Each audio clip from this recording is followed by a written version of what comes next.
Yes. Sorry to keep you waiting. I would like this morning to... Good start. It's a brilliant start to the typing. But I'd like this morning to start going through the key evidence in relation to three of the central allegations that my learned friend makes in support of his application. Then to go through the procedural context and the rules that got us to the PTR order. I'll do that fairly briefly. Mm-hmm. And then finally to summarise my submissions, why this application in both of its limbs ought to be dismissed. In that last part, I'll... When you say both its limbs, you mean... The strikeout and inferences in the blanket form that's suggested in the application notice. Yes. The inferences bit I can deal with very quickly, so I won't take any length of time on that. You're on it, starting again with the evidence, I focus on the top three for this reason. And the three central allegations that affect the fairness of the trial, in my submission, go to the evidence that's available to be tested during that exercise. The remaining allegations, apart from the top three, couldn't individually or cumulatively, in my submission, affect the fairness of the trial. So when you say the top three... They are the keyword searches and the wrong keyword searches. You're talking about in the list of 9? In my learned friend's skeleton. Yeah. So it's going through the keyword searches, suppression of WhatsApp messages, and the improper searches of laptops. Yeah. The first of those, Your Honour, is in relation to the keywords and how those were deployed at the review stage. My learned friend, in his skeleton argument in paragraph 6, characterises this as being, despite a clear requirement, BLS accepts that it took a deliberate decision to deviate from the mandated process. That's the way in which he frames his application. The order I'd take Your Honour to is main bundle, page 273.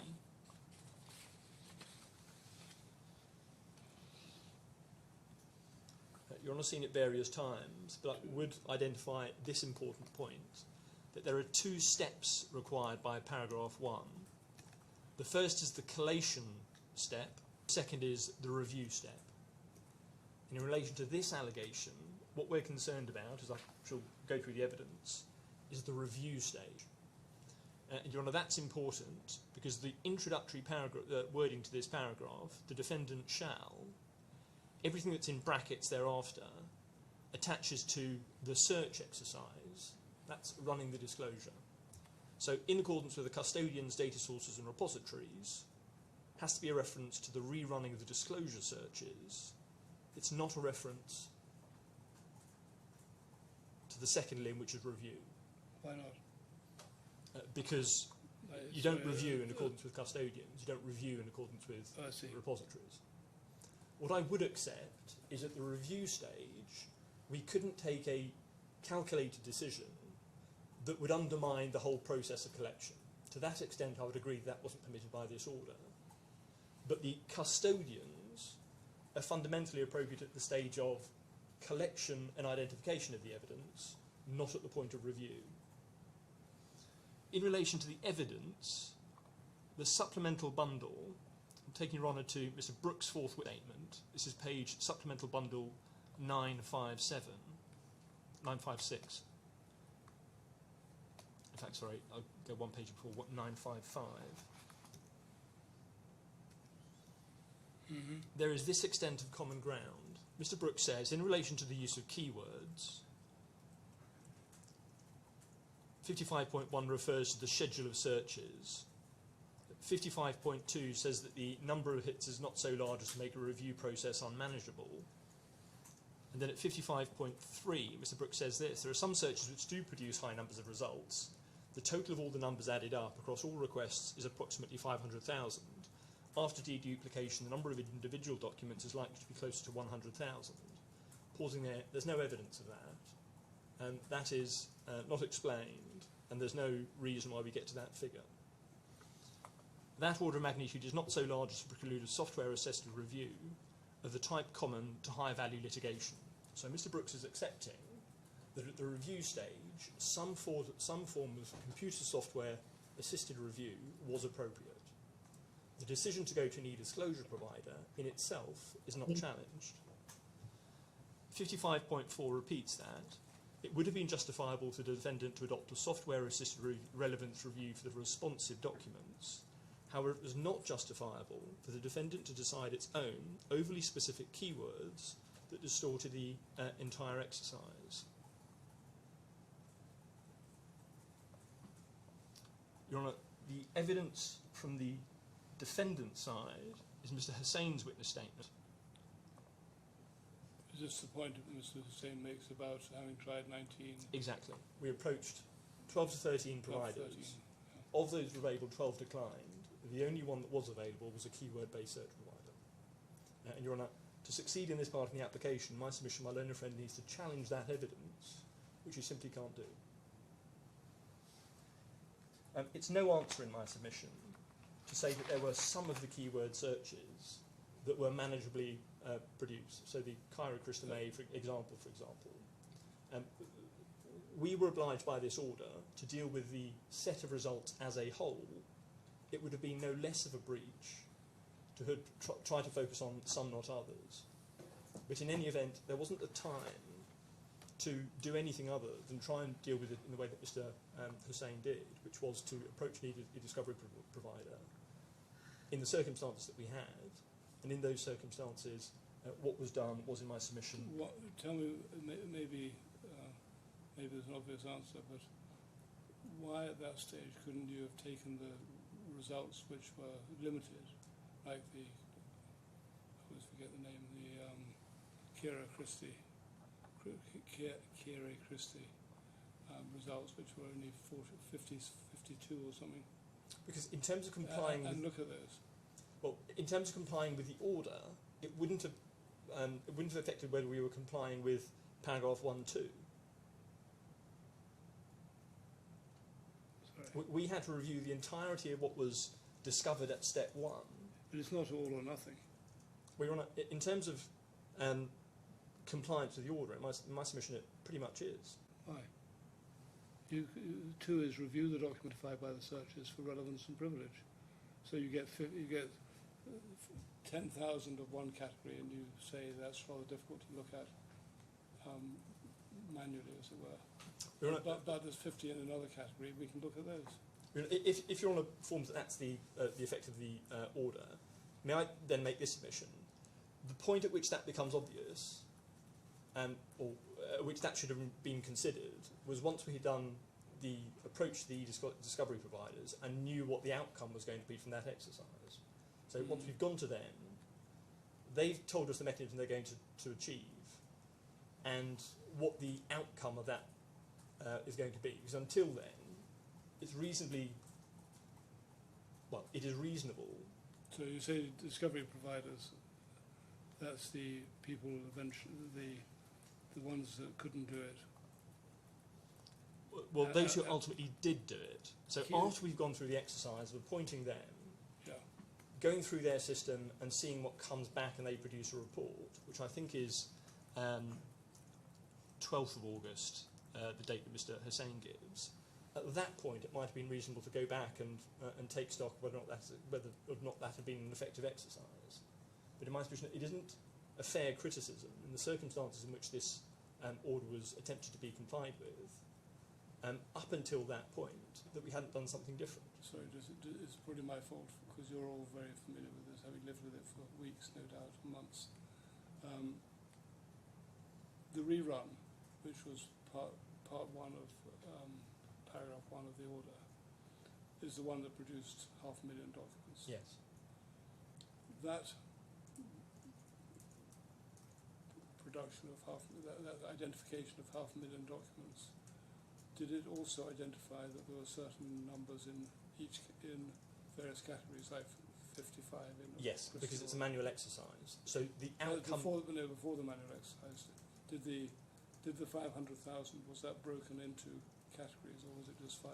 So the outcome of the step 1 is that schedule that was produced by Mr. Hussein. Can you just remind me of what page it is? That is.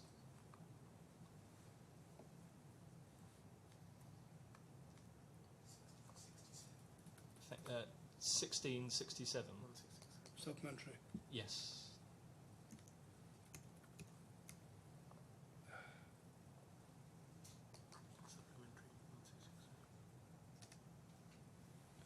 Yep.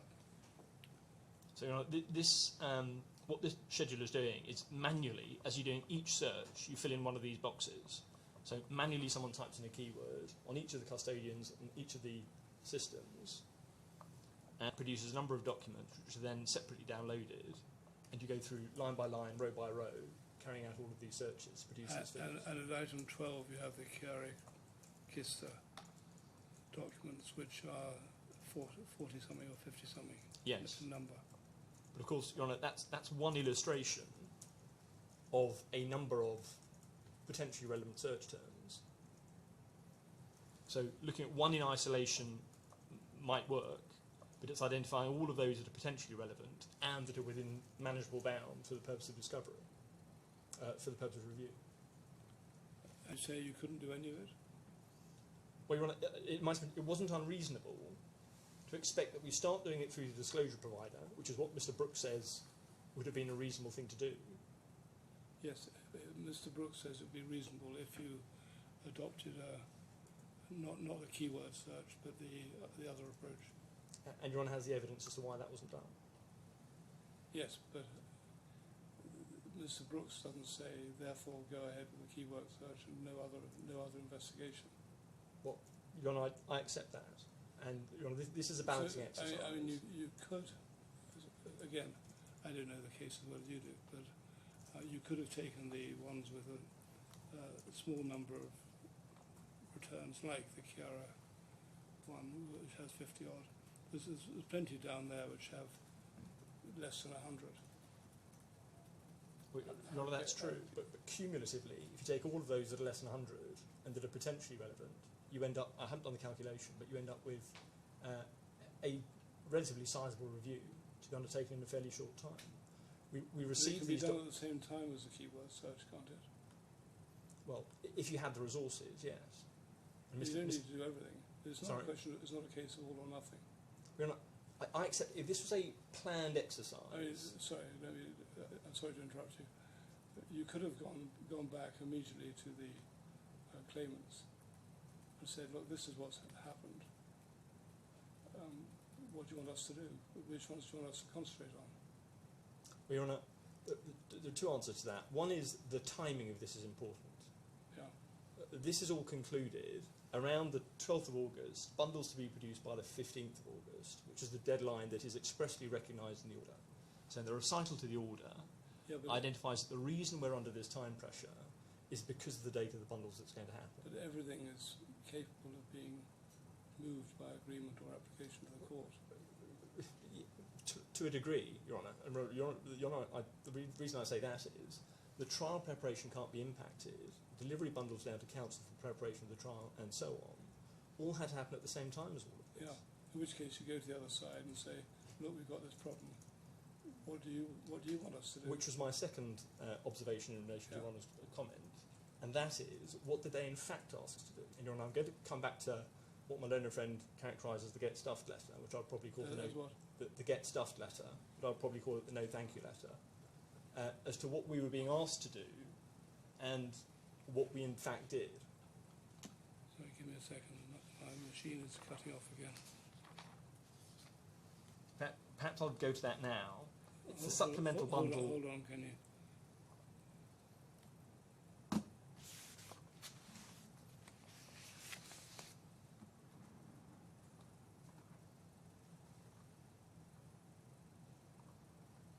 Okay.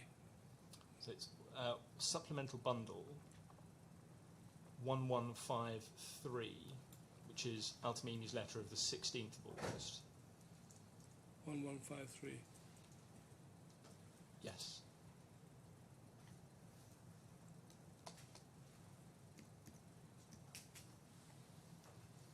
So this comes in terms of timing. One sees from paragraph 2 that the claimants have been sent Hussein witness statements of the 14th of August. That's the one that contains the schedule with all the requests.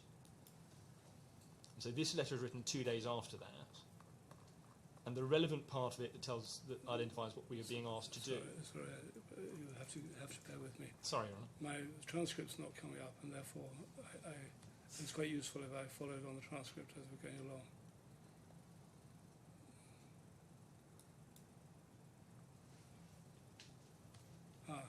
It's now come up. Thank you. Yes, sorry, paragraph 2 of the letter. So paragraph 2 of the letter identifies that we have now provided Mr. Hussein's witness statement of the 14th of August. So that's the one that has the schedule to which Your Honour's been referring. Yeah.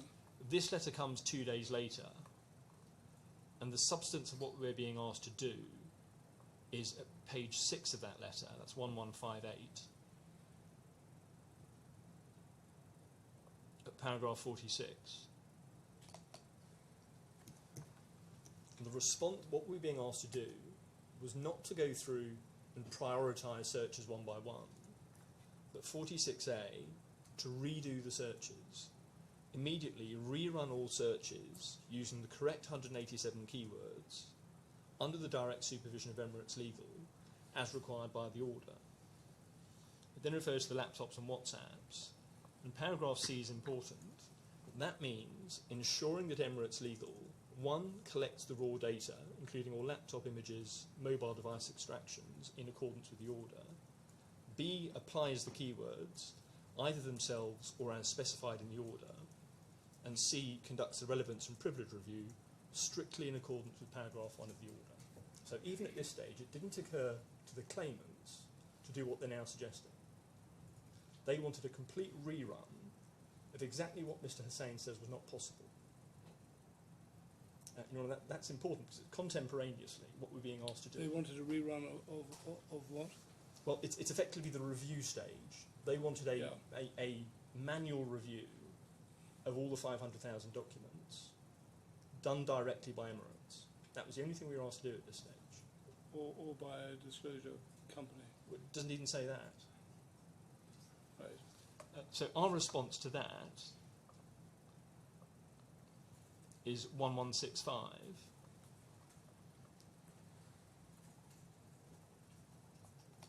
And the paragraph to which Your Honour was taken, at 1168, explains why we couldn't do that.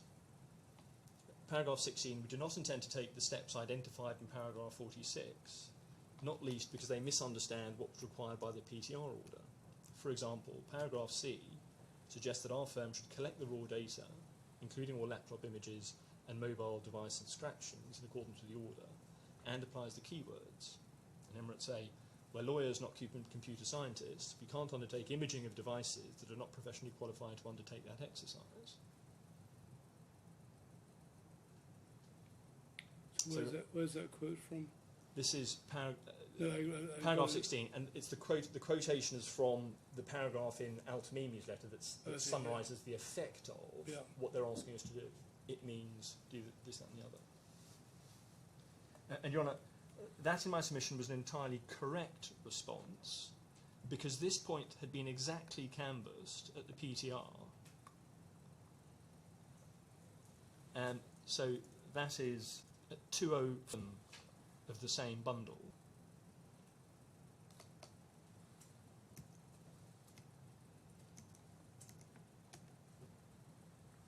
Mm-hmm. So Your Honour, that passage that I took Your Honour to yesterday about practicability, and in the course of that discussion, at page 2047, I make the submission at line 17. My learned friend mentions imaging. Imaging is no part of this application, and imaging is not being described in paragraph 7.2, Mr. Joshi's description of the searches. My learned friend says, sorry, that isn't right. There's a discussion about that, and my submission at line 35 is, I don't accept that that is this application.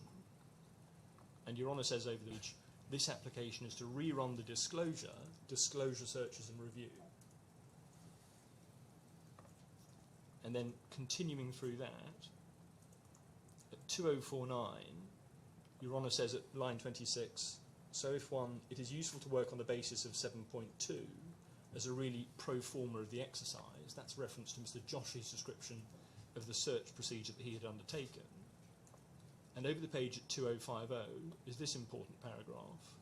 At line 7, Your Honour says, "What I'm anxious to do is to see whether there's a way in which I could require the lawyer from Emirates to be involved with the process described by Mr. Joshi, but in such a way that doesn't overburden. Because I'm conscious we're only 4 weeks from trial." And Your Honour, this is at line 14, "And I want to see whether there's something that's sensible that can be achieved or done with the prospect of providing some satisfaction that the lawyers have been involved at the relevant stage based on 7.2. So, Your Honour, the response that comes in the no thank you letter is reflecting entirely what happened at the PTR and the basis on which imaging was not part of the application. So, Your Honour, that's the first limb to do with the keywords. In relation to the second limb that relates to suppression of WhatsApp messages, there is in my submission no volte-face by the witnesses who have now said that they don't want to provide their devices. They've been asked at 2 stages to do 2 different things, and the evidence of that is in Mr. Hussein's 4th witness statement at paragraph 22. That is on page 1659 of the supplemental bundle.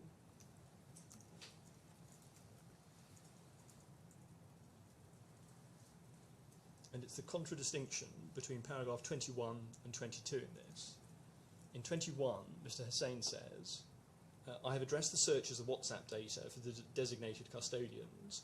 I personally requested the relevant custodians, Mr. Anand, Ms. Kurian, Mr. Tiara and Mr. Khan, to provide access to their personal devices for searching the relevant data in the relevant time period." Continuing down a few lines, "I asked them directly if they were willing to hand over their devices for forensic examination or supervised searches. They objected, citing privacy concerns in the presence of sensitive personal information unrelated to the case." At paragraph 22, he says, "Mr. Anand, Ms. Kurian, Mr. Thiara and Mr. Khan each had previously voluntarily provided extracts of their WhatsApp communications for which they searched themselves." So the first time they were asked, "You do the search twice and give us everything that's relevant." They do that. The second time we go back and say, "Now give us your devices," and that's what they're not willing to do. But at the same time confirming the absence of relevant data. Exactly. So they've done a search. In fact, they've done that search twice themselves. And so focusing on the clause that my learned friend relies on, even if he's right as to the meaning of that clause, and there are documents on those devices to which my client is entitled, it would be us trying to enforce against the individual witnesses in circumstances where they've told us they've looked, they've told us they've provided everything relevant, and we have no access to the device itself. That is the evidence on this part of the application. Each of the witnesses has given evidence in the same terms. Page 1674 is Mr. Anand's.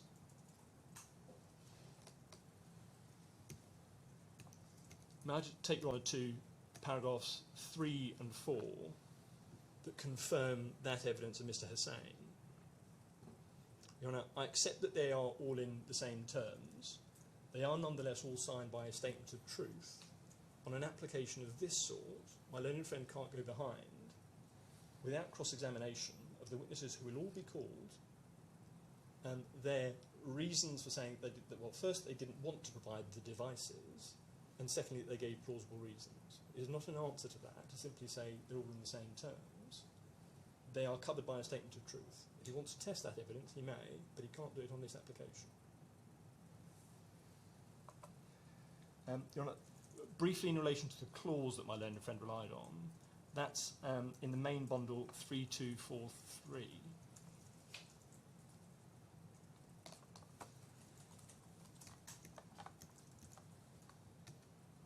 This is Mr. Warsi's contract. Yeah. Bottom page. The employee acknowledges that all documents, etc., including data, in his or her possession or custody, whether gathered by the employee or any other person, and whether or not reduced to writing, relating to the business activities of the company, are and shall remain the sole and exclusive property of the company. And I don't interpret this clause in the same way. It is dealing with documents and data that come into the possession and custody of the employee. It's not said expressly, but the plain inference is this is dealing with documents and data that come into their possession and custody in the course of the business. In other words, if we give you something, it is our data and documents, and you receive it in the course of your business, you can't then retain it afterwards. It does not cover a situation where they use their own devices but happen to be talking about something that relates to the business, and that in itself giving us a right of inspection.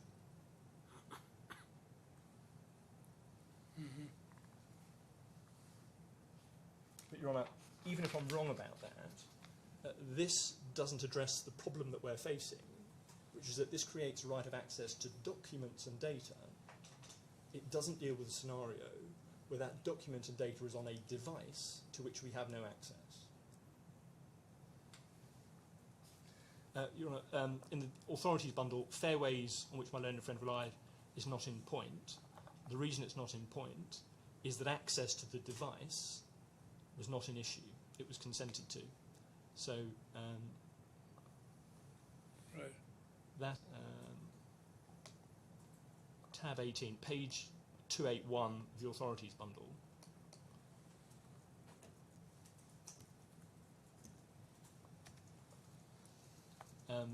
Paragraph 1 of Lord Justice Mummery's judgment identifies the nature of the application. So it was whether or not the applicant company is entitled to an order requiring its former chief executive officer, after termination of his employment, to give it access to the content of emails relating to the business affairs. And paragraph 2 records that the computer is held by the solicitors in accordance with an undertaking to the court. So there was no question of access. That was being provided to the device. And the principle that arises here doesn't arise there. But Your Honour, I endorse Your Honour's observations that it is a stretch to go from the principle of this case, which is identified in paragraph 19 of the judgment at 277. That is the general proposition that a principal is entitled to the termination of the agency to require his agent to produce and deliver up to him books and documents concerning his affairs, prepared or held by the agent for him, for the purposes of the agency relationship. As a general proposition, plainly that's right. But we're not in a situation where any agency relationship probably existed or has dated. And this is not dealing with documentation on a personal device where there is an obstruction to access to that device.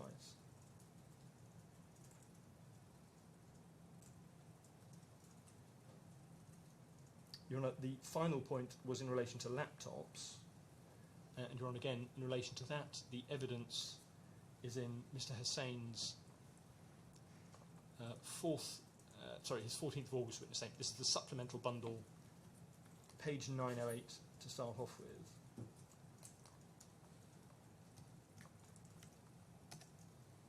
And paragraph, page 911, paragraph 11 is the relevant paragraph. And my learned friend, I think, might have misinterpreted the first sentence. He seizes on, it's important to highlight that significant resources were deployed for email searches alone. Addressing the other repositories in the second EPO, local laptop searches cannot be fully conducted due to the impracticability within a short time frame. The key to that sentence in my submission is local. They couldn't do the laptop searches locally within the time frames. And that is explained in Mr. Hussain witness statement 4,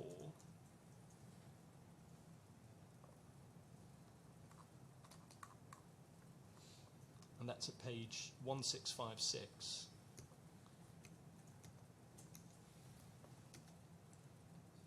From paragraph 17.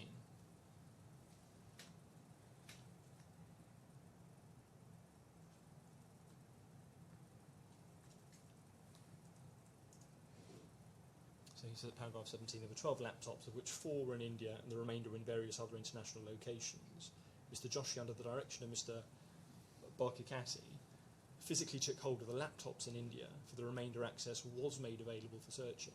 them remotely via secure screen sharing tools. So all urged, if there's a criticism in relation to this part of the exercise, it's what's said in paragraph 18, which was that Emirates weren't supervising each laptop search or undertaking it themselves. They were supervising the access that was done by someone else when they attended physically going to India on the 8th of August. That is the criticism that can be made in respect of this part of the search. I accept that that wasn't a compliance with the order. Your Honour does have the explanation for that in paragraph 18, the express reference at the end of paragraph 18 to the affidavits to explain the process that was undertaken.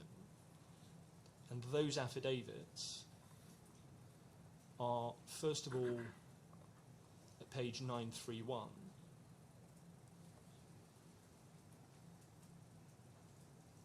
Mr. Joshi says, I'm a lawyer admitted to practice in India and licensed by the Bar Council of India, New Delhi. And paragraph 3, following the said order, I physically accessed the laptops of custodians wherever possible. Where it was not possible to physically access the laptops, I remotely carried out the required keyword searches on the physical laptops of each of the 14 custodians. And over the page, I had previously conducted this exercise with the assistance of the company's IT team. I have now repeated the exercise afresh under the direct supervision of the company's general counsel. I confirmed that as a result of this repeat search, I did not identify any new documents other than those already provided to the court. The general counsel statement is at 929. Mr. Barkikati says in paragraph 1, I'm the President Legal of BLS International, a lawyer licensed to practice in India and regulated by the Bar Council of New Delhi. I have more than 15 years of legal experience in India. Over the page at paragraph 4, pursuant to the court's order, I personally supervised the rerun of the discovery exercise conducted by my legal team headed by Mr. Chetan Joshi. Paragraph 5, under my direction, Mr. Joshi accessed the laptops of all 14 custodians, some accessed remotely and others physically, and conducted a keyword search in respect of the terms provided for us for the purposes of identifying any further documents responsive to discovery obligations. At paragraph 7, upon completion of this process, we confirmed that no new documents, other than those already provided to the court, were identified. So, Your Honour, the evidence on this point is, although Emirates themselves did not undertake the searches, they were there for one of the inspections and saw how it was run. They were satisfied that it was appropriate. It was conducted by Mr. Joshi, a lawyer, with another lawyer more senior who was supervising. In those circumstances, while I accept that the order wasn't complied with in its terms, it would be wholly disproportionate to strike out the defence on the basis of what is described and what has been done. Well, finally, moving on from those breaches, it is important in my submission to take account of the manner in which we got to the PTR order, not simply in terms of what was being done, but why the searches were organised in this way so late. And Your Honour, may I start by looking at the rules, which is in the authorities bundle. I won't take any length of time over this.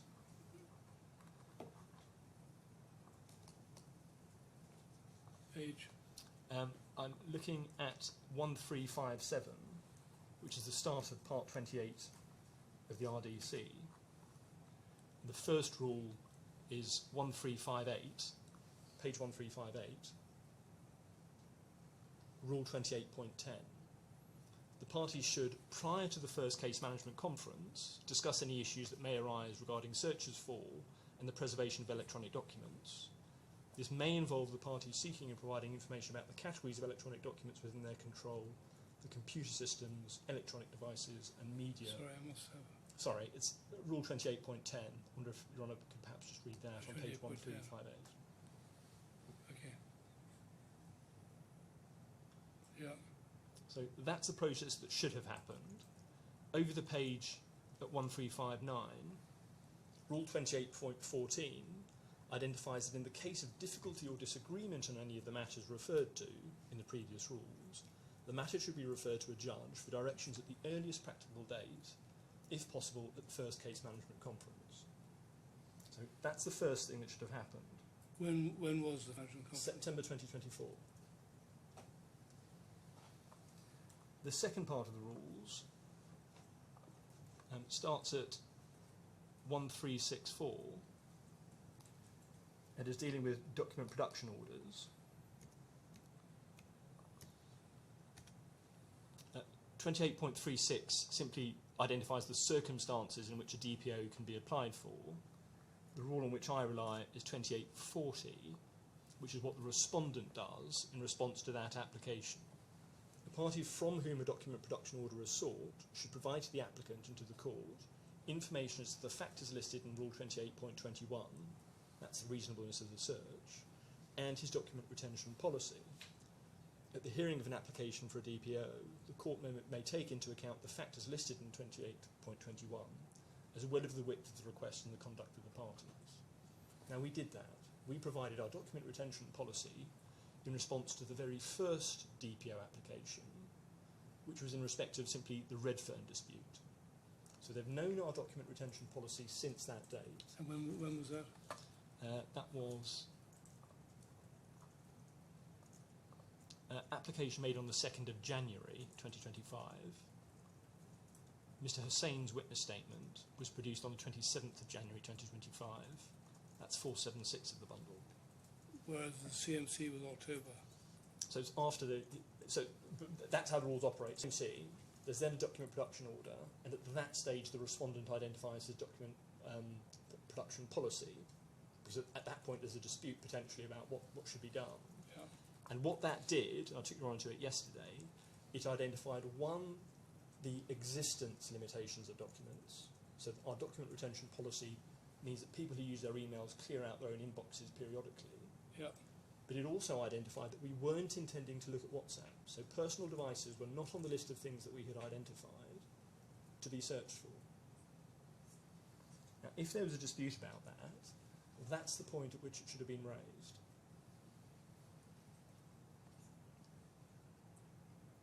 The third set of rules, going back to the bundle, is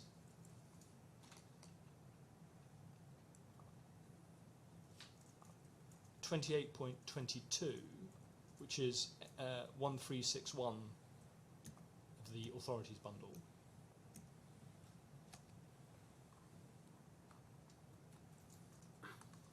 And that states that it may be reasonable, this is dealing with the reasonableness of searches, it may be reasonable to search some or all of the parties' electronic storage systems. So in principle, the fact that we had identified some of them was not problematic. In some circumstances, it may be reasonable to search for electronic documents by means of keyword searches, even where a full review of each of every document would be unreasonable. There may be other forms of electronic search that may be appropriate in particular circumstances. Now, that, in my submission, meets the point that Mr. Brooks makes in his last witness statement. He makes a perfectly sensible suggestion, but very late in the day. 28.24 over the page says that where possible, any dispute about the parameters of any electronic search should be referred to the court for determination before the relevant search is carried out. This is particularly important where the volume of documents to be searched is large, or the searches are likely to be time-consuming or expensive. So we're precisely in this category, and the reason we're in this pickle is because that wasn't done. When should that have been done? Well, no later than when our document retention policy was identified in response to the first DPO application, so January 2025, Yeah. it would have given us an extra 6 months.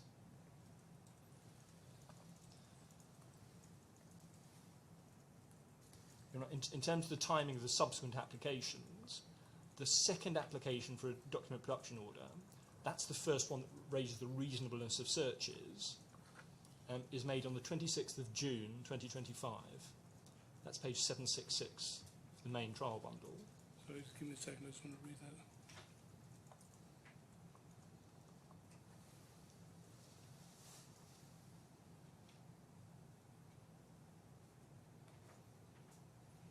Yeah. Because it was made so late, it was necessary in application for a So you repeat say rectifying. it should have happened in January? Yes. Well, the application, certainly agreement on the terms, or the challenge, should have been done before the search was run. And necessarily, because it's made at this stage, we've already gone through one exercise of disclosure in April, and this is now an application to rerun the searches.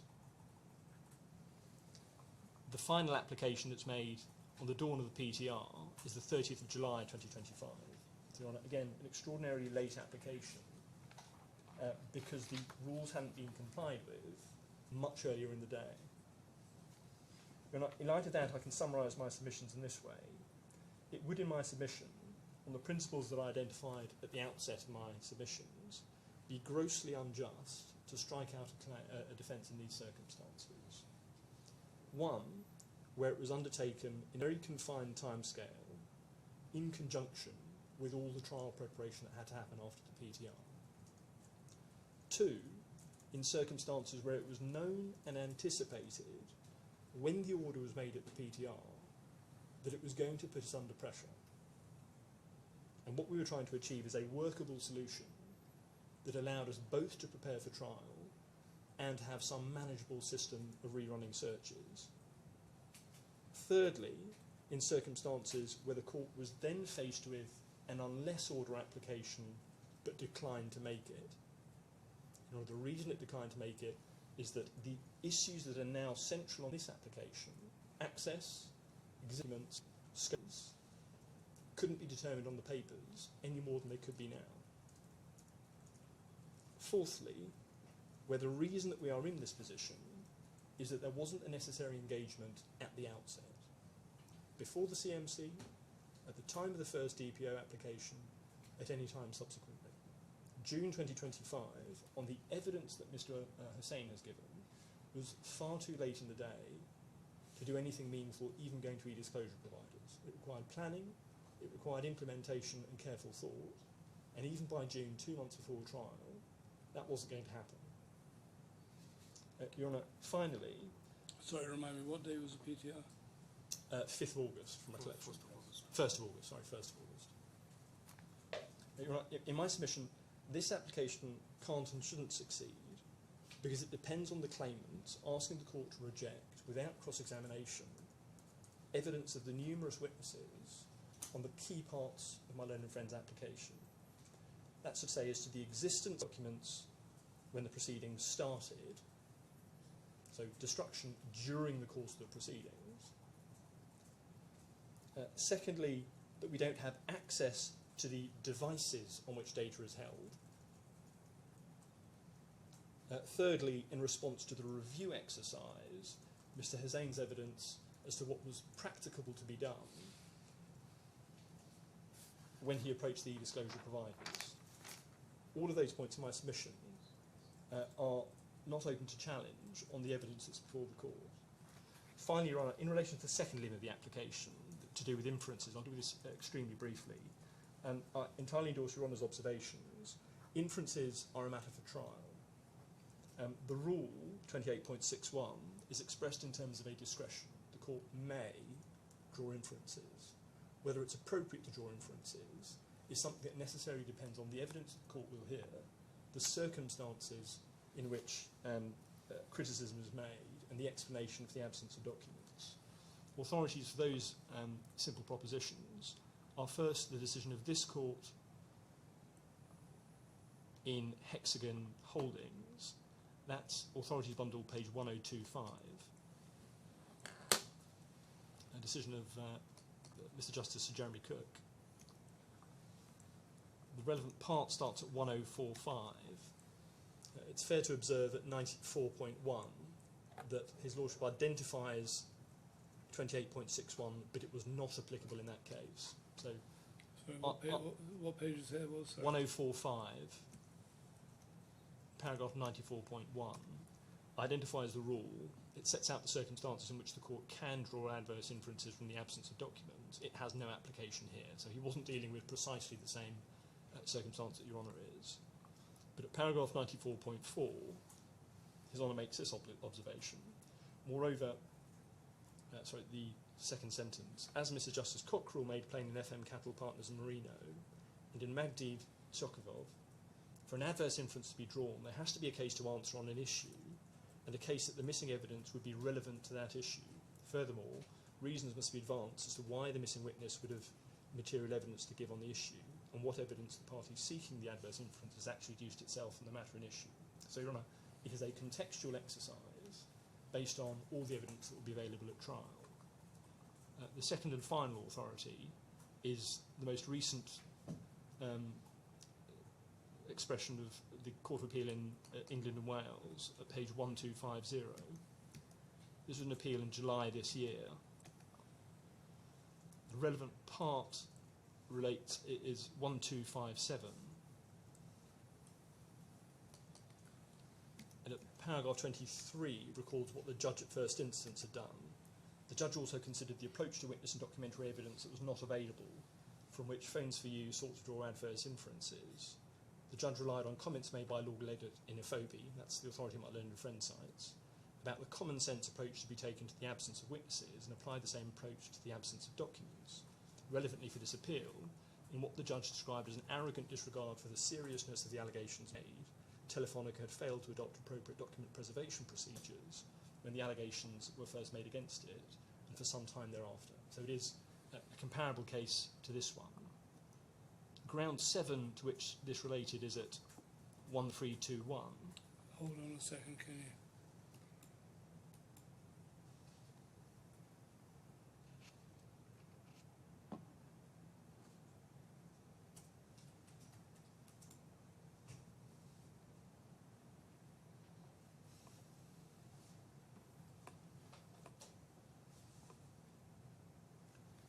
Yep. Sorry, where are you? Not on page 1321. So I've just seen the transcribers telling me to slow down, so I will take that on board. 1321, ground 7 of the appeal related to paragraph 307, an alleged error in the judge's approach to Telefonica's failure to adopt appropriate document preservation measures. And it was, the criticism was that he hadn't made the appropriate inferences. Would you want to read through 308 down to 310?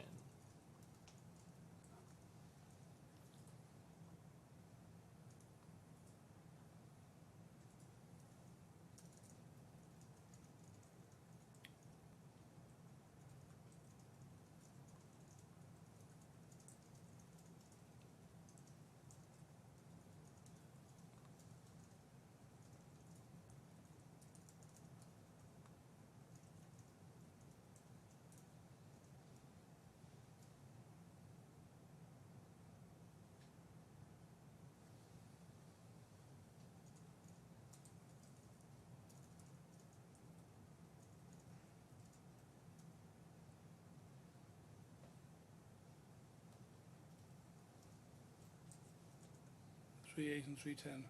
Yes, Your Honour. Yeah. So that's the approach, even in circumstances of disclosure complaints, of the circumstance in which inferences should be drawn. It is contextual and specific, and that is not an exercise that is appropriate in my submission in the blanket form of the claimants asked for it in this application. In those circumstances, Your Honour, I invite Your Honour to dismiss both aspects of the application, unless I can assist any further of those of my submissions. Well, formally, even if I was with you, I couldn't dismiss the application for inferences to be drawn. I would simply continue that, or as we say in Scotland, or adjourn it. Yes. I wouldn't, Your Honour, I wouldn't disagree with that. But can I just be clear on one thing? I know your answer. You accept, I think, I understand your point about timing and all that, and the difficulties, but you accept, I think, that there might be further documents that are relevant to the case, but time and practicality don't allow one to know that. Yes, Your Honour. Yeah.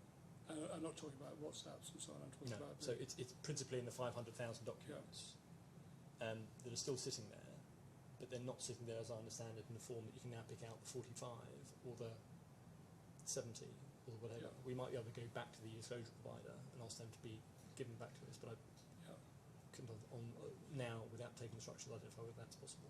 Yeah. Thank you very much. Yes. I'm going to endeavour to lift this up without destroying all of the equipment. Yes, Your Excellency, I was going to start with the first and obviously the most serious basis, and on which we say alone the test for strikeout is made, which is on the failure to apply the right keywords. But I have to say, I do have to deal with something else first, which is this. Your Excellency will recall that I raised squarely in my submissions, as we have done in no fewer than 2 letters, plus in the witness evidence of Mr. Brooks and the application notice, the Rule 28.5 point, which is that there are documents that are plainly mentioned in the witness statements, which we've requested, where there's no possible contrary reason why they haven't been provided, and I said it can be inferred from the failure to provide them that those documents would support my position, undermines my learned friend's position. Consistently with the entire way in which this case has been dealt with on that side, my learned friend chose not to deal with that. Of course, that's his right not to do so, and my learned friend very properly didn't stand up and try and suggest that actually I was wrong about that. But I just want to put that down as a marker at the first point, which is there has been no comeback on that, which is that they have no basis whatsoever to have failed to comply with that request under 28.5, and that it follows that those are documents that would support the position. So I just want to start with that. Let me just interrupt you there and find out from Mr. Oram Yes. whether he's got a direct answer to that. Right. May I take instruction? Yes, of course. The question is whether we will have and will provide it. The 28.5 documents we have the usage policy. And informal contract that we will follow. But we have the usage policy.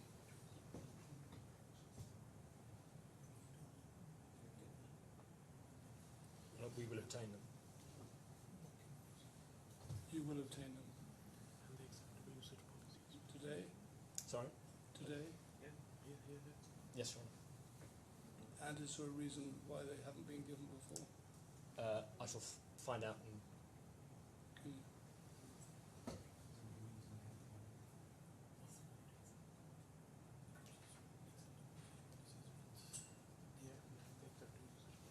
we have the acceptable usage policy. I think it's the time.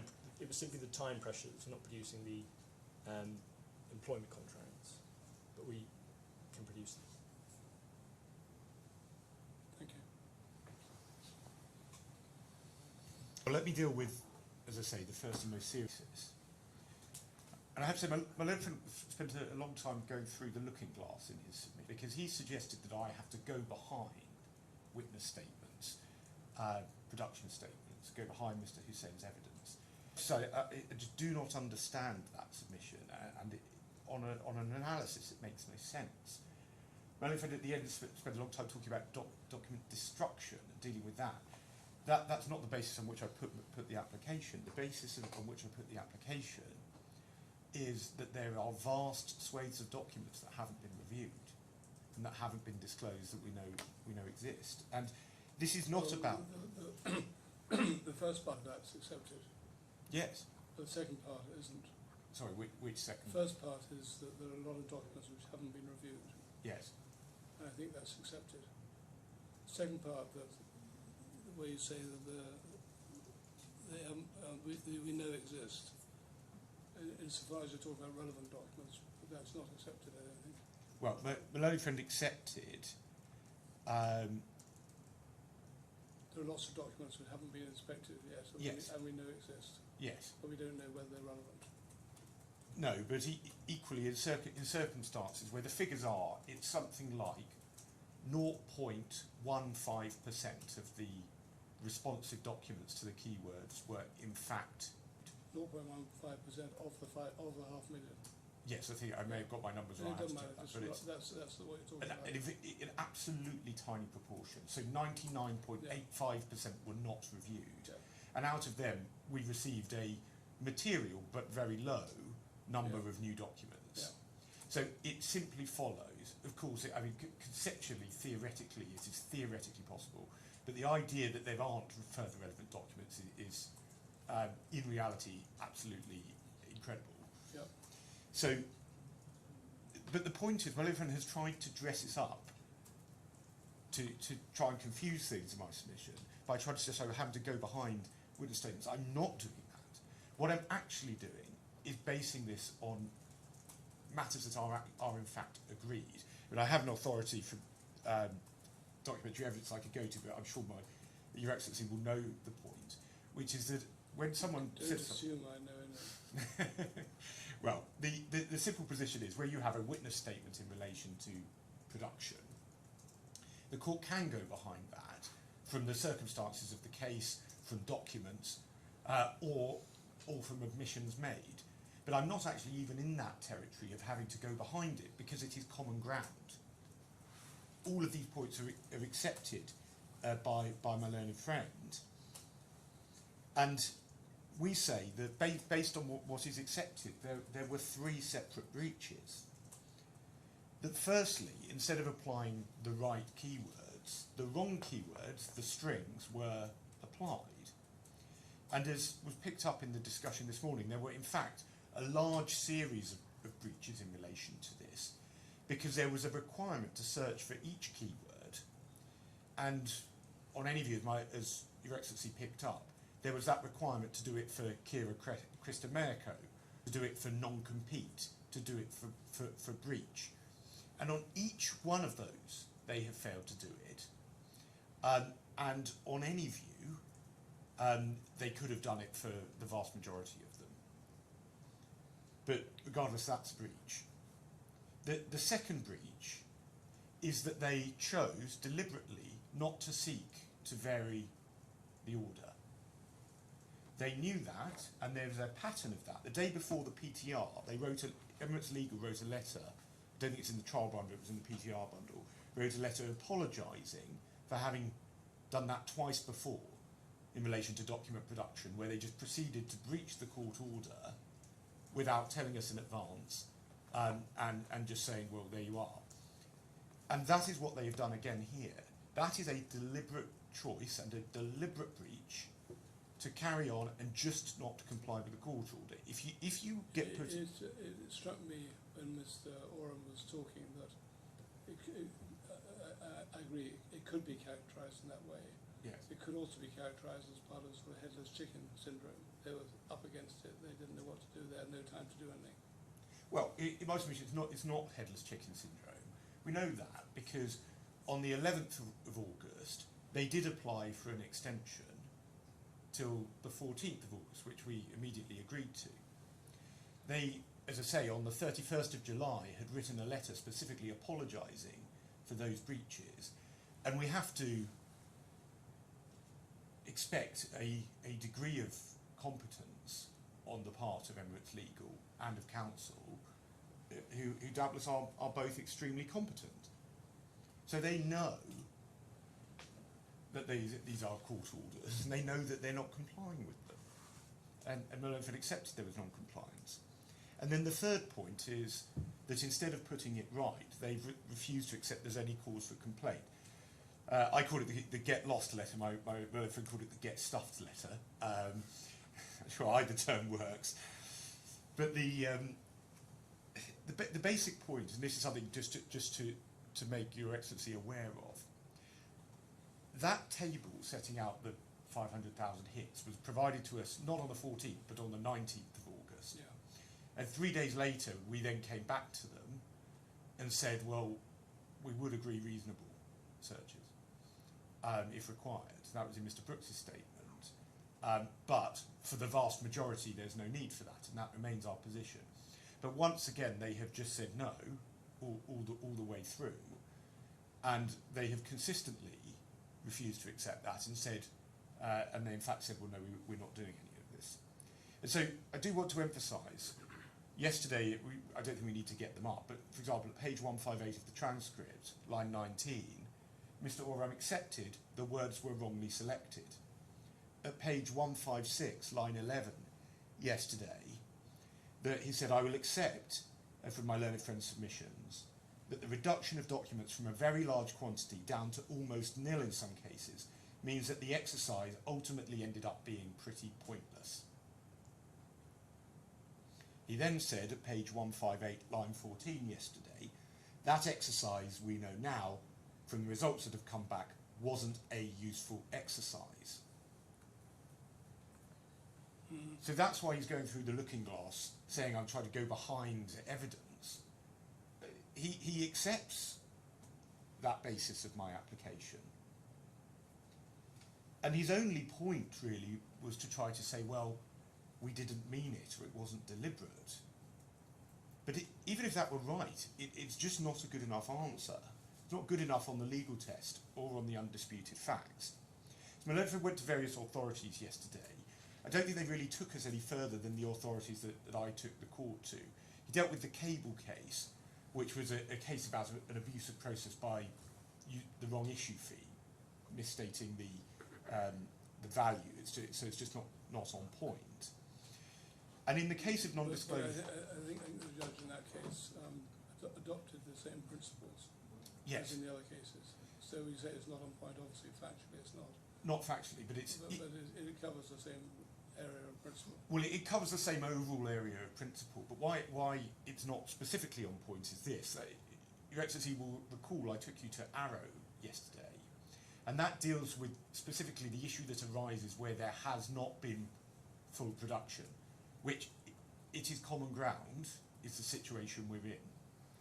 And Arrow says that in those cases, the question the court has to ask is there a substantial risk that there would not be a fair trial? That's obviously not the situation that was arising in cable, because obviously there could be a fair trial. It's about, do you strike out because the nature of the behaviour is such that you strike out. And Your Excellency will recall that I actually showed you in Arrow that two separate bases are set out in Arrow. One is there a substantial risk that there would not be a fair trial? And the second is, well, has it been demonstrated that they are pursuing the matter with the object of preventing a fair trial?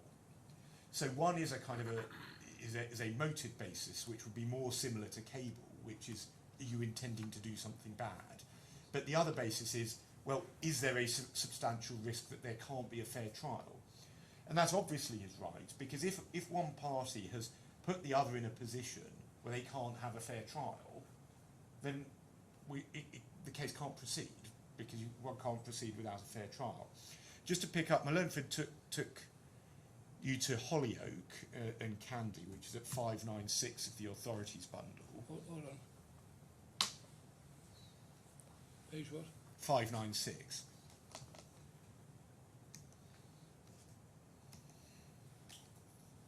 Yeah, that's Arrow. No, sorry. Sorry, no, this is citing Yeah, citing Arrow. My keyboard doesn't always pick up. Yeah. And Melodford yesterday said that he placed particular emphasis on point 5, which is entirely fair, because that's the relevant proposition. And the point is it reflects the submissions from Arrow, indeed it cites it. And the point is that there's the general principle is that a party is not to be deprived of the right to the trial, i.e. the defaulting party isn't to be deprived of that, even if that's there's deliberate defiance, if the object is ultimately secured, i.e. if you can have a fair trial, then that cures the sins, because ultimately there is a fair trial. But obviously, if you can't have a fair trial, then there has to be struck out. Candy and Hollyoake just reiterates that the question is can there be a fair trial? Is there a substantial risk that there won't be a fair trial? Ultimately, if they had failed in some ways, but there was no substantial risk of the trial being unfair, then that might give them an answer. But the authority Melodford relied on only makes clear that the question is there a substantial risk that there won't be a fair trial? So that just brings us back to the position we're in. If a party, particularly, if not dissented from in a case of information asymmetry here, case of bad faith, it cannot sensibly dispute it that when you don't have proper or meaningful disclosure, you cannot have a fair trial. Well, you say it can't be disputed. Surely, if the mischief, if I can call it that, the non-discovery, non-disclosure can be dealt with by way of drawing inferences, then you can have your fair trial.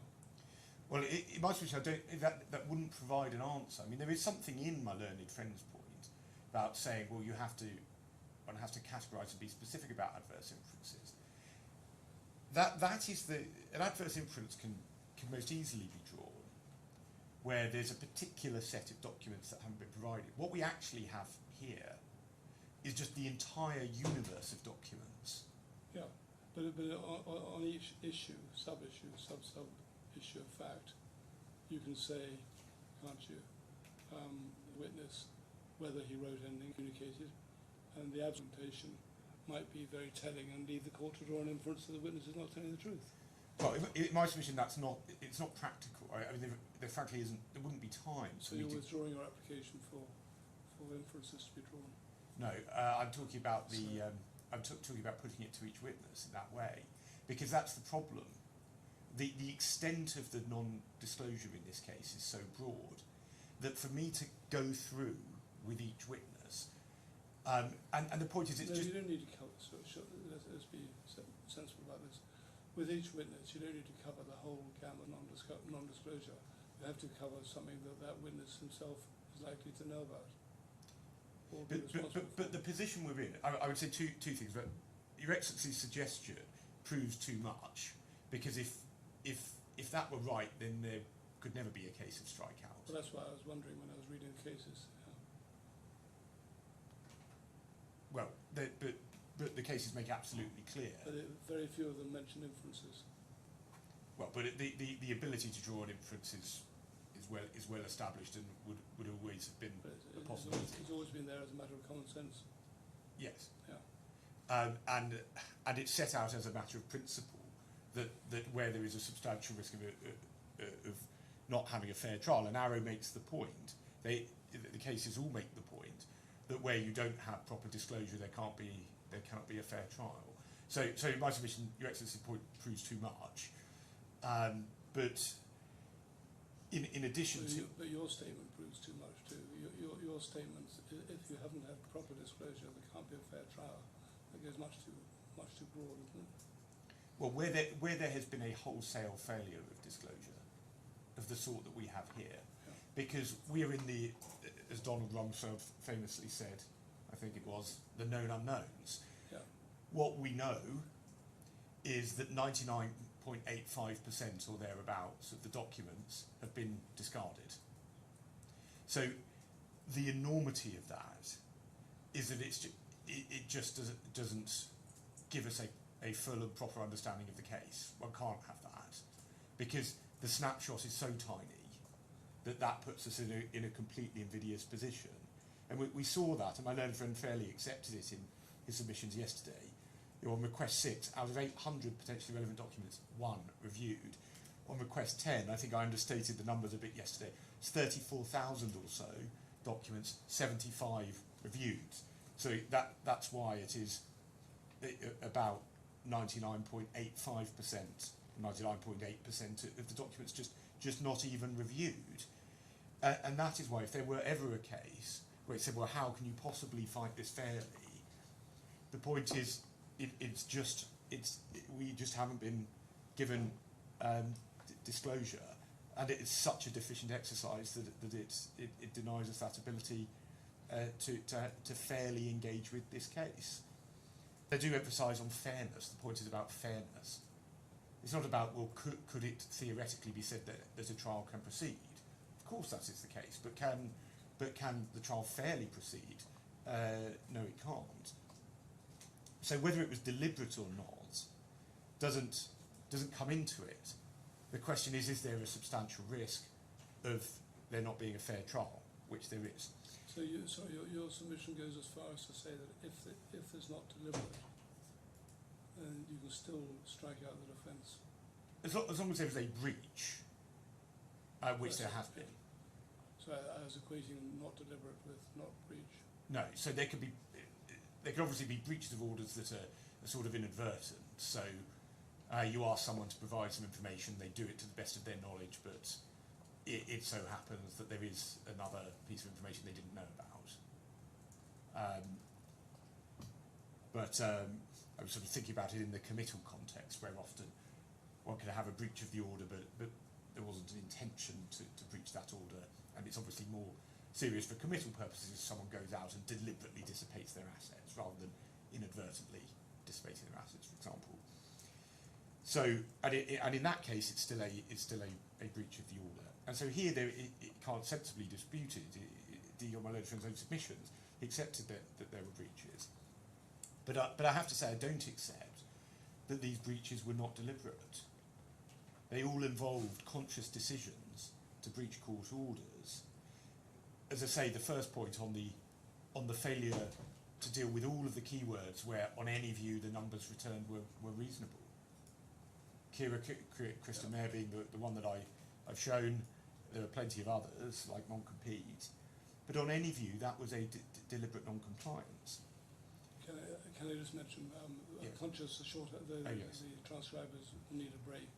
I don't want to stop you immediately, but whenever there's a convenient point. Yes, I'm grateful. I'll plough on for a couple of minutes and then Yeah. at the right moment. But on second deliberate breach, on any view, the wrong process was unilaterally adopted. It was a deliberate decision how to do this. And I do just want to... What do you mean, the keyword? Yes. Point, And Melodiford changed his position overnight, where he came back and started saying, well, actually no, that we didn't do the searching correctly. This was just about the review. But I don't think it makes any difference, because one way or another the process was deficient. Just explain that. A review of documents requires each document specifically to be reviewed. That typically was done by someone reading the document.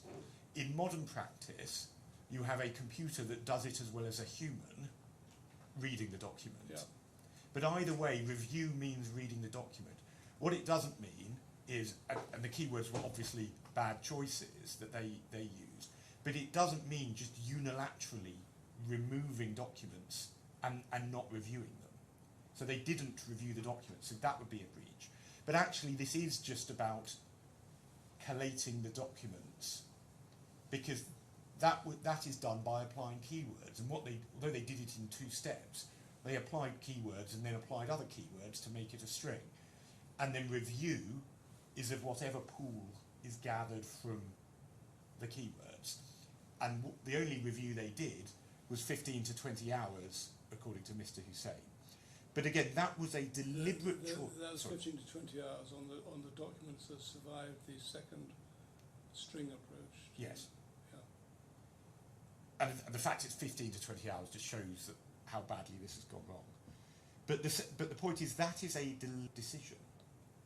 They deliberately chose to do that. Yes. They chose to do it, it is said, because they couldn't find the people available to do other than a keyword search review. Well, that may be the case, and I'll come to that in a second. I mean, deliberate doesn't necessarily mean deliberately wrong. Deliberate doesn't necessarily connote deliberate wrongdoing as such, but it's still deliberate. Yeah.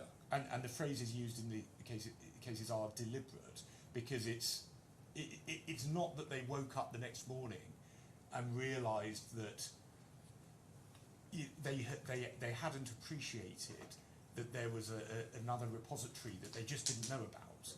That would be inadvertent. This was deliberate means conscious.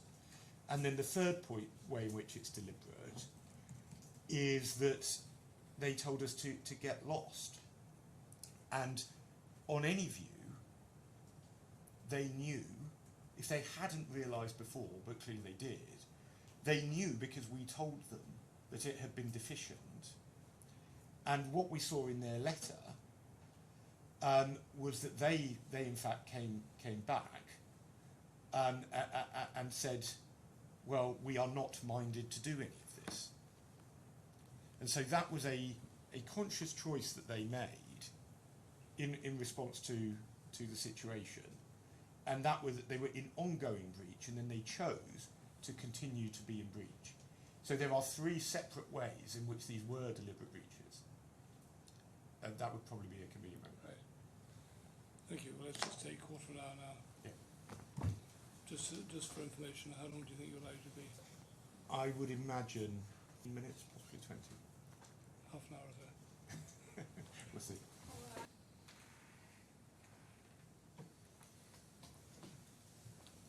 Give me a second, can you? I've got to Of course. put in a password. May need more than a second.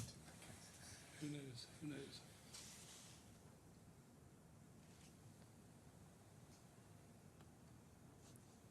Can you say something? Can I say something? Yes. Just, Just to test the transcript.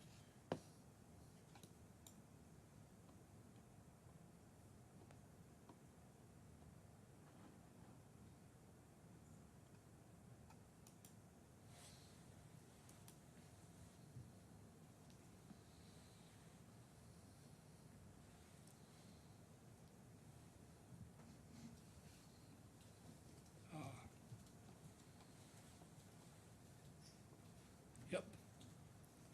Thank you. Excellent. So, I went through the various reasons why, and as I say, the question is not whether the breach was deliberate, but in fact it was deliberate in three ways. But I just wanted to pick up on one further point on the get lost letter at page 1168 of the supplemental bundle.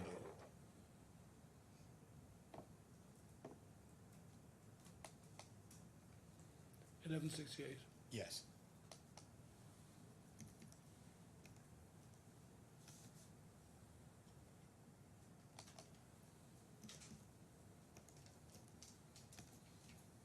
Yep.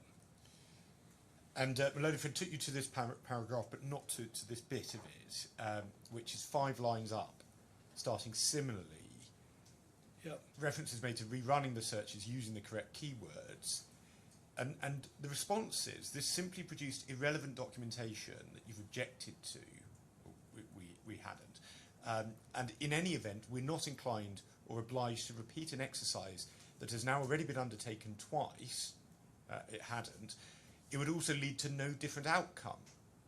And we do not intend to be led on a further merry dance. Well, Melodiford obviously accepted that it would lead to a different outcome if it had been done properly, because the documents would have been reviewed rather than being effectively thrown in the bin.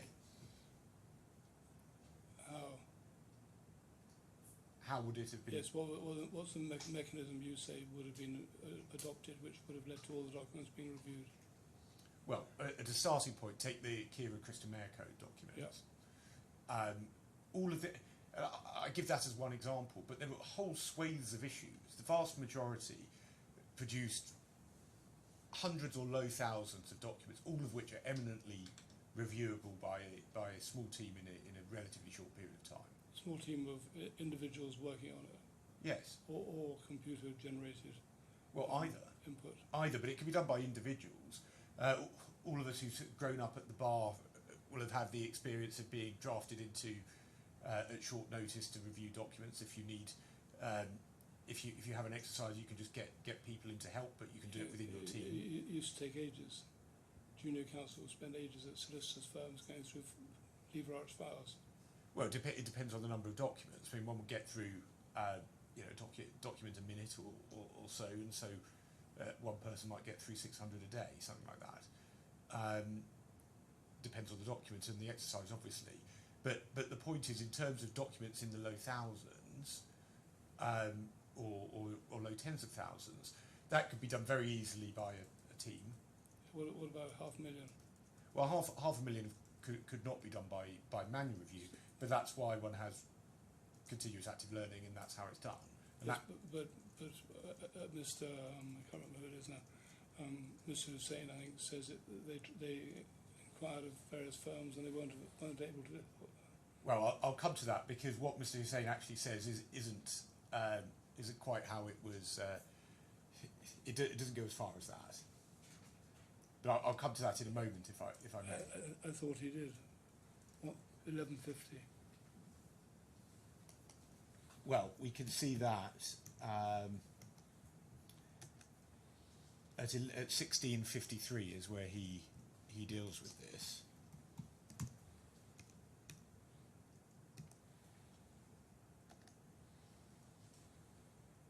Yeah. So, sorry, that may be I think it's wrong reference. that may be the wrong reference. Let me just find that. One moment.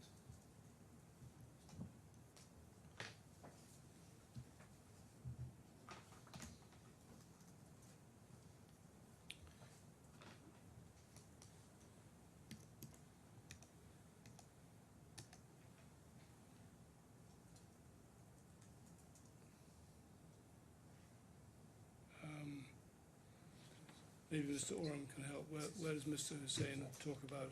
Same page, paragraph 10 and 11. Page what? 1653. Ah, sorry, I'm grateful for that. Thank you. Sorry, I was almost there. Yes. So it's at 10 and 11. When these issues became apparent, I started searching for e-discovery partners to assist us on Thursday, 7th of August 2025. And he makes clear that paragraph 7 above that, so that the process of gathering the documentation wasn't completed until the 9th of August. Yeah. And production was 2 days later, he says, on the 11th of August. So what he says is he identified a number of reputable providers in our region, 12 of them, and asked them whether they could undertake a deduplication relevance search within the timescales of the third order. So within 4 days of him asking them and him giving them 2 days. And of course, Emirates hadn't approached them for a week until after the PTR. And then he says, of those that I approached, almost all were unable to work within that timescale, partly because the nature of their e-discovery systems was such that they needed to be trained on the documents in order to learn the relevance of documents. I don't suggest that they could have done it in 2 days. But my learned friend said in his submissions, well, it would take months. But that's not what Mr. Hussain says. What he says is that they couldn't do it by the original date of the order, which was the 11th of August. They got an extension anyway, and it's not suggested, by submission, because this wouldn't be the case, that if they had been given a period of 7 to 10 days to use continuous active learning, that it couldn't have been done. Well, for the whole $500,000. Yes, because that's $500,000 that's then deduplicated. And my learned friend made a criticism in his submissions of Mr. Brooks saying, well, it might be only 100,000 once deduplicated. Yeah. He didn't make criticism. He just said there's no evidence for that. Yes, well, the reason why there's no evidence is that they haven't given us that information, so that's an estimate. So they could tell us, but they haven't. But assuming, and of course it's a figure that's an estimate, assuming it then comes down to that kind of lower number, then that is the kind of thing that can be done within a short period of time using CAL, not 2 days. I accept it couldn't be done in 2 days, and I don't think anyone sensibly would ever have suggested that. But they went and got an extension, and we would have agreed a further extension if they'd asked in order to do the process properly.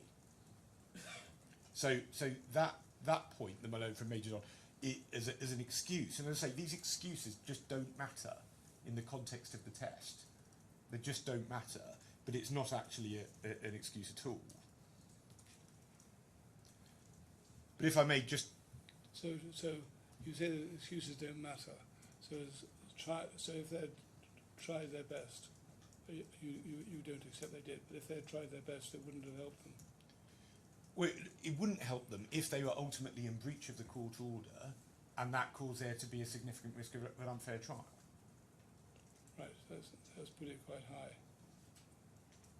So you're not looking at conduct which is, on that analysis, which is particularly reprehensible. Maybe a breach, but they're doing their best to solve it. But their failure means, nonetheless, their case is struck out and you get judgment. But in my submission, that would have to miss out an important step in this process. What's that? What would need to happen is that they would have to have made an application that would then be refused. If they had come to the court, so what would actually have happened is this. Yeah. Okay. What they would have actually done And my learned friend referred to Rule 28.23, that the parties should seek to agree in advance the parameters of any search for electronic documents. Yeah. That was actually ordered by the court. So my learned friend... When was that ordered? Well, both by the second DPO and then Your Excellency's order at the PTR, because it specified the Schedule 1 of the second DPO. Yeah. So that was specified. If they wanted to deviate from that, the rule makes clear that they would need to agree it with us in advance. So point one, my learned friend prayed this rule in aid, but in fact it shows a further reason why they acted reprehensibly, because instead of doing that, they did it by themselves. If they'd come to us and had acted sensibly and appropriately, then they would have said, okay, there was an issue with firstly, for the vast majority of it, there was no issue. For a few keywords, ones like take, there is an issue because they say it produces a very large number of responses, and then we would have agreed sensible keywords, sensible strings, and that string might have been, for example, my client's name. So the name Nidal might have been added. And what they would have done is because you have the documents, you just add that in and then see, well, what's the impact if you add the word Nidal to the search term take. It was 100,000, what does it bring you down to? But what would never have happened is the court would have said that you could have the search term take and Article 271 CTL. There is just no scenario in which that would ever have been agreed or ordered by the court. Yeah. This is absolutely unreasonable. And so the suggestion that somehow they could have got to a process where they were acting reasonably and it would get struck out just would not happen. Because what would happen is they would come to us with reasonable suggestions, which we would have agreed. But let's say we had refused, they would have made an application and Your Excellency would have allowed the order to be amended. So that scenario would not have happened. It actually is a good example of why this is all, in fact, a contumacious breach, I would say deliberate, but on any event, a breach that is reprehensible. So which aspect's deliberate? Well, what is deliberate is that firstly, in relation to all of the keywords where there was no issue, that was deliberate, because they were obliged to search those keywords. What things like the Krista or whatever? Yes. Yeah. And so for all of those should have been searched, and that's the majority here. There are a few keywords that bring up very large numbers. So on any view, they could have just said, well, we're going to park them, but they had to search. They were under an obligation to search all of them. That was a choice not to do that. There was no justification for changing those keywords as they did. But the second wrong and deliberate breach was to just go ahead and just breach the court order rather than sorting it out, which would have required them to come to us and or to apply to court. And I mean, it'd be no different to if they just hadn't provided disclosure at all. Yeah. So just be clear, when you say deliberate breach, you mean the deliberate choice of conduct? Yes. Which happens to be a breach. Well, you're not suggesting they looked at the order and said we're going to breach that order. Well, I do say it was a conscious breach because they knew what the order required of them. Okay. So it can't be anything but a conscious breach. And it was a deliberate breach in failing to correct it and telling us to get lost. Because on any view, they knew that they were in breach of the order because we told them. Yeah. And they told us to get lost. And they did so on a fundamentally unsustainable basis. The learned friend accepts that, of course, if the exercise had been done in the right way, it would have involved very substantially increased numbers of documents being reviewed and ultimately being disclosed. If relevant. But as I say, it can't sensibly be suggested that there wouldn't be further relevant documents. There were documents. No, I don't think you're suggesting that. Yeah. So those were all deliberate breaches. But again, just to also give the context, Malone tries to give this context, but there are some important points. The second DPO, which set out the schedule of keywords, was agreed by the parties. That was agreed on the 10th of July. So the keywords that had to be applied, it's not that they were imposed on BLS. BLS agreed to those after we'd made an application. Secondly, they agreed under that second DPO a period of 10 days, knowing those keywords. And the period that Your Excellency ordered at the PTR was also 10 days. In fact, it was then extended by our agreement. A small point, but it's just about the PTR transcript. Malone and Friend at the PTR drew a distinction between the search, the initial gathering of the universe of documents, and the review. And he actually said that it would be, his complaint was about the first step, not about the second. He never suggested that would not be possible to do. And then the third point I've dealt with, which is this point about the e-services provider, which is that, yes, it wasn't available in 2 days, but there's no evidence whatsoever that the e-services provider couldn't have done it if given a week or 10 days. But as I say, all of it is again premised on them taking unreasonable steps of refusing to engage. Then the final point my learned friend made was this point about timing, which I have to say was a brave submission. So the timing was set out by Mr. Brooks in paragraph 14 of his statement in detail. I'll just Page. that's at 941 of the supplemental.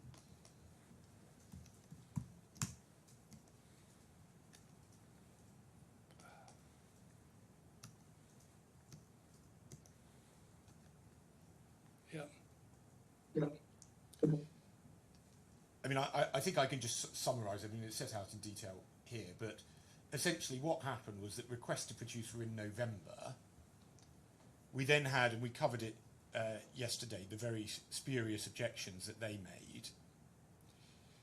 As a result of that, Your Excellency didn't then make an order for production until the 11th of March. This is page 942, paragraph 19.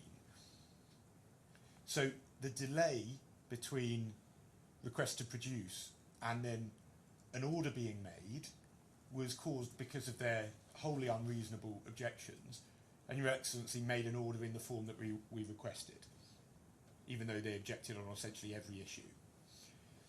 They were then given an initial deadline. They then sought an extension, which we agreed.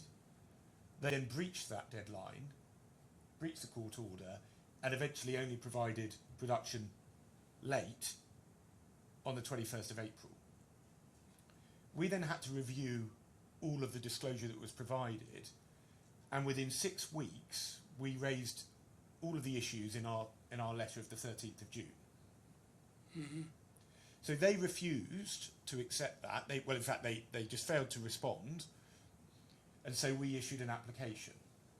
That application, so that process started in mid-June. The order was only agreed in mid-July because, once again, they refused to agree to it. And then the order was made with a couple of tweaks in substantially the form that had been sought by us in June. So again, a further month of delay caused by BLS, and then they capitulate on the application. They agree the deadline based on the keywords, and once again they breach the court order. They don't provide the disclosure by the ordered time. They don't seek an extension. They just go ahead and breach the terms of the order. They eventually, so we then write the letter on the 30th of June, setting out the problems we had, and they failed to agree. So once again, we had to make an application for disclosure, and that was successful at the PTR. And so what we actually have is a complete line of obfuscation and opposing reasonable orders by BLS, taking us up to the present day, starting in November of 2024, sorry. And then the final point that my learned friend made was this point about, well, they said in Mr. Hussein's statement in response to the initial application, well, these are our sources. We can see that at page 489 of the trial bundle.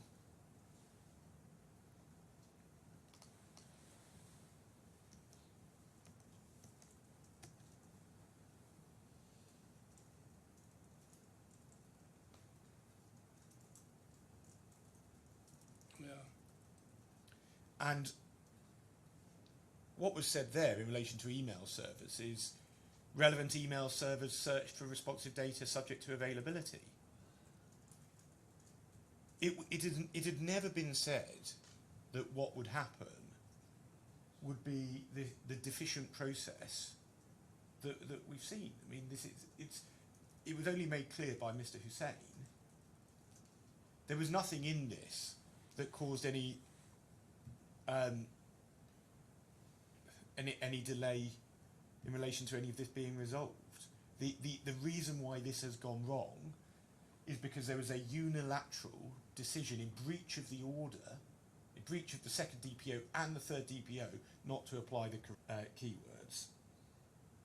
But as I say, take a step back. The point is that there are breaches of the order that cause a substantial risk that there's not a fair trial, and in fact we say that there have been deliberate breaches in three ways. I just wanted to, as a final point, Your Excellency raised a point yesterday about, well, does it make a difference when it's a claimant or a defendant? Yeah, May I just hand up a case that may... of course.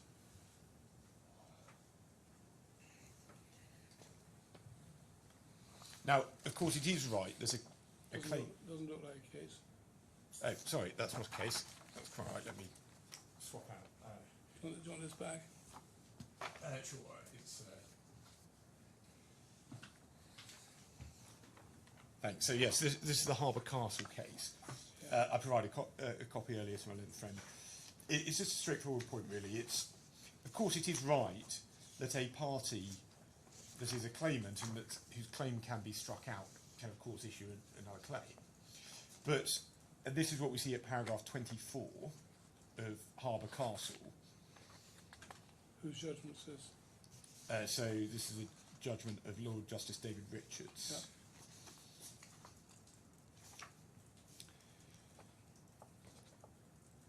And so what he says is that this is in a case where security for costs was not paid. And second line, through Mr. Jeanes, it chose not to provide the security and so allowed the action to be struck out. It was a deliberate decision not to comply with the peremptory order for security. In my judgment, it was in those circumstances a clear abuse to commence new proceedings making the same claim. Yeah. So a claimant can't bring a second claim Well, where there's a deliberate breach of a court order because it will be struck out as an I think abuse. that probably reads too much into that, but I take your point. Yeah, but I would push back slightly on that. I don't think it does. There is a line of case law which that includes, which is that where there's been a deliberate breach of a court order by a claimant, it is then an abusive process to bring a second claim on similar facts. So except it's always in the court's discretion, but it would be expected to be struck out. So the point being that the real position is not to be Yeah. is something different. So just a few other the other point are subsidiary. On the WhatsApps, the position is this. It's now been accepted that there was a wrongful failure to provide the documents to which we had an entitlement under 28.5. What's been accepted? Well, my own friend's now providing the documents under 28.5. Yeah, okay. And there's just no excuse for that. And I do say that that's also another factor to be taken into account. This is not something that could have been forgotten. Yeah. I went through the... I don't think Mr. Oram suggested any explanation Yes. or any defence to Yes. the claim that was a breach. And we're... But they're going to be given today. Well, they are, but we're in a situation where, in relation to WhatsApps, they are saying we haven't that they are entitled not to have given us WhatsApps on the basis of particular assertions. No. They're saying via the various witnesses who you did the copy and paste statements that they don't have any documents. They don't have any relevant documents on their machines. They are saying that they were required to search the repositories set out. In fact, if we can just get up from Sorry, are we cross purposes? Well, if we go to the trial bundle at 266.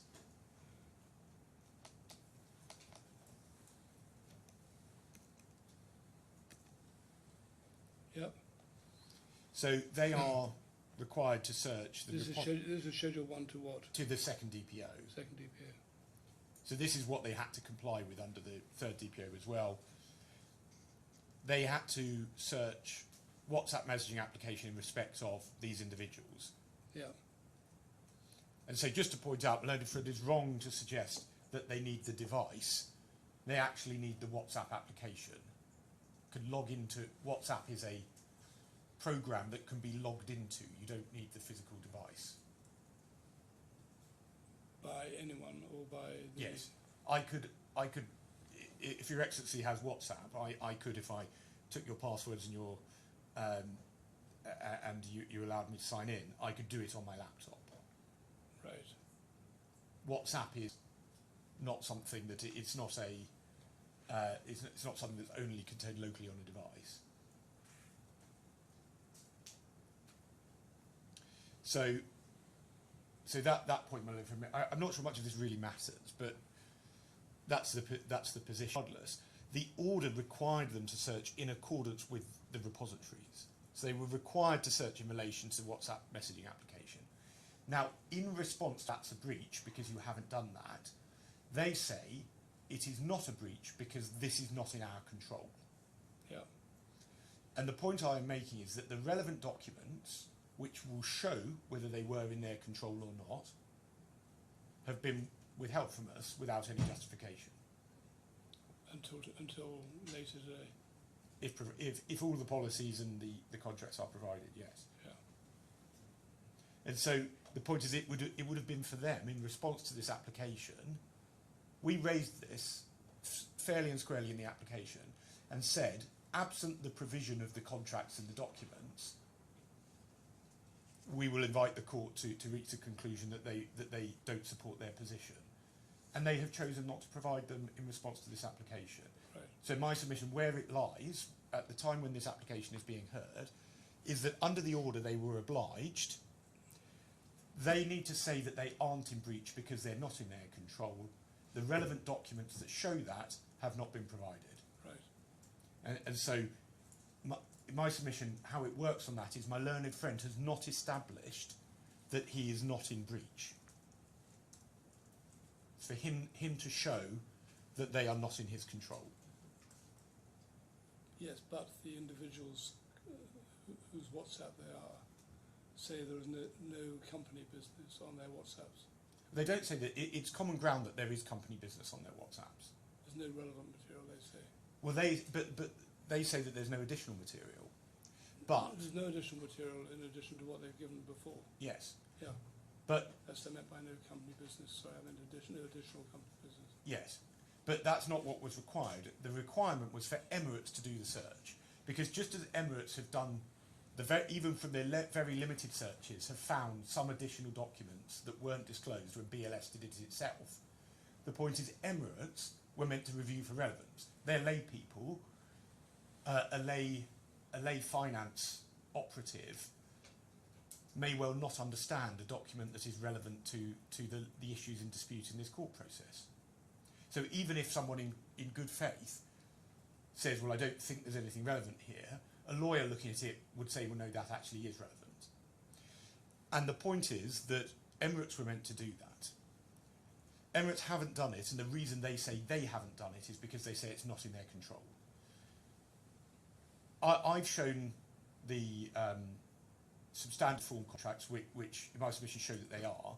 My learned friend dealt with one of the two contracts. He didn't deal with the non-disclosure agreement that was also signed by the employees, which makes it absolutely clear that the documents are available. And he didn't come back on that. So prima facie, where we are is the documents that are before the court, in essentially generic form, show that they would be under the control of BLS. The way they could... The documents you're talking about are the contracts. The standard contract and the non-disclosure agreement as well as the contract. But they don't, on the face of it, do they? They don't cover private correspondence. They do, because they cover anything within working hours or anything sent from the BLS premises. That's in the non-disclosure agreement that my learned friend didn't deal with. He only dealt with one of the two contractual documents, both of which were signed by the employee. Remember where that is? So that's at 1179 Of the supplemental.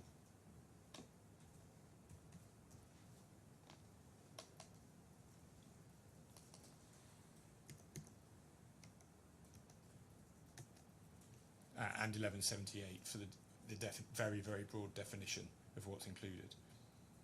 just give me a second.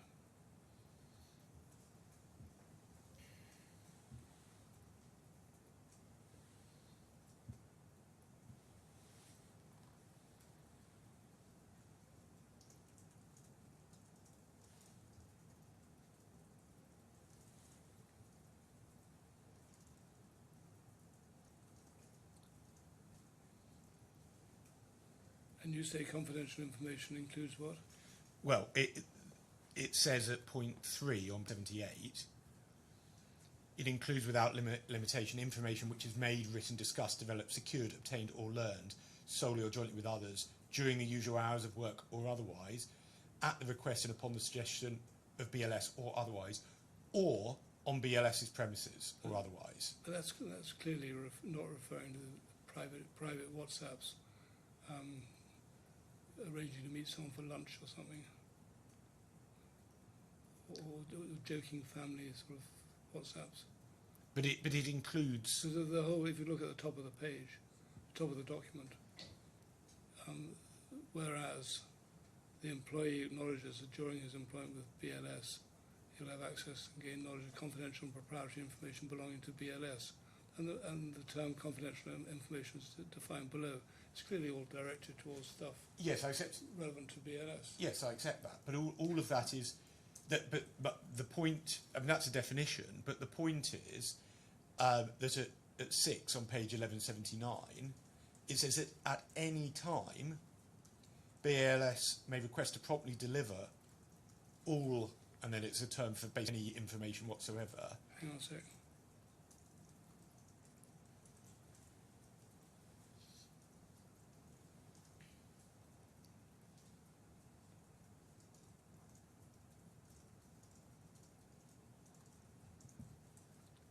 But it still doesn't cover their personal WhatsApps. No, but I don't need to show that. What it's showing is that BLS has a proprietary right to all of these WhatsApps that relate to that have any relation to business. But not a proprietary right to examine their personal confidential information. That may be, but the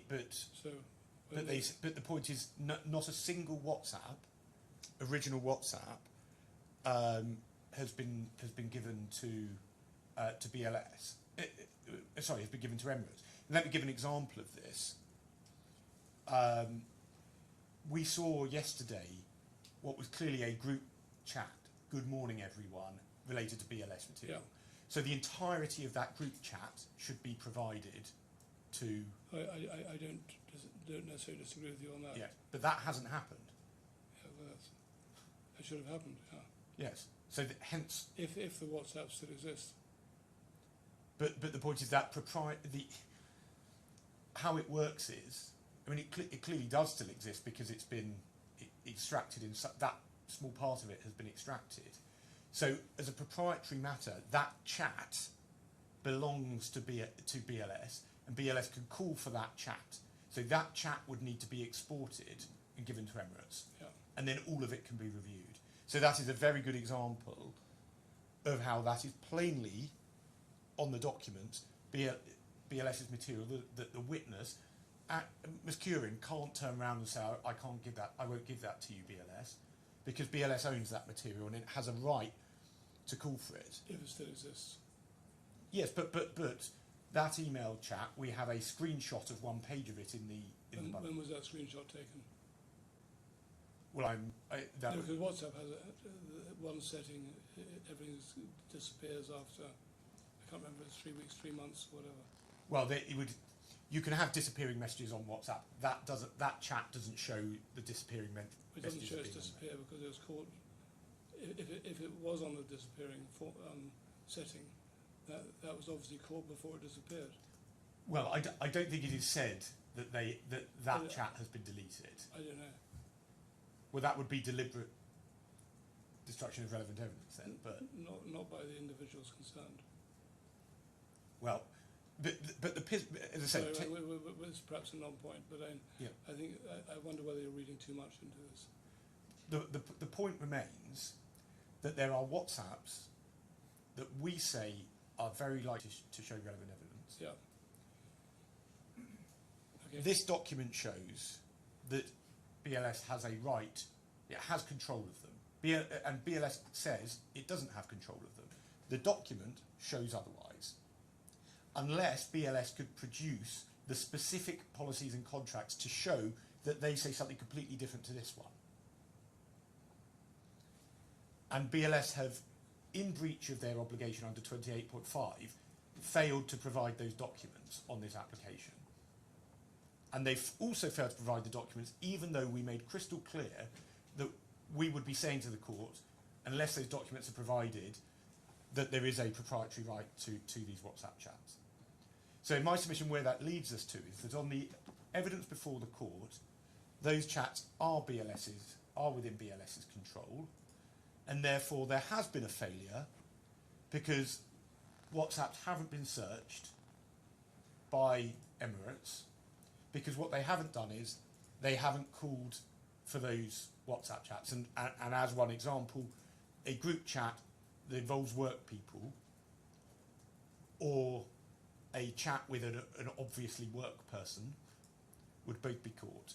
So, of course, I don't put this as high, anywhere near as high as the keyword point, because that involves tens of thousands of documents being thrown in the bin effectively. Yeah. But in my submission, that is this. We are right on this, and of course the court has to look at everything in the round, and that adds to it.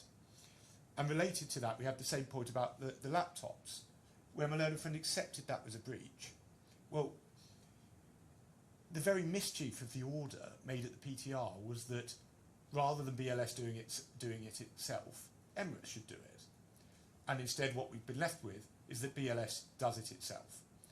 So again, I'm not saying that breach, if that were the only breach, I wouldn't be standing up and saying to strike out on the basis of it. Of course I accept that. But what I'm saying is we have the primary breach, which is that 99% of the documents have been thrown away. And alongside that, we have the issue with the WhatsApps and the issue with the laptops, which only makes it worse.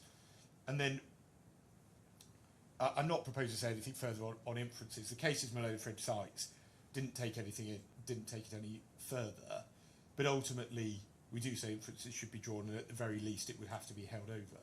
But just to finish my final point on proportionality, and I just want to go back to it was almost the first thing I said on the application, just so this is not lost.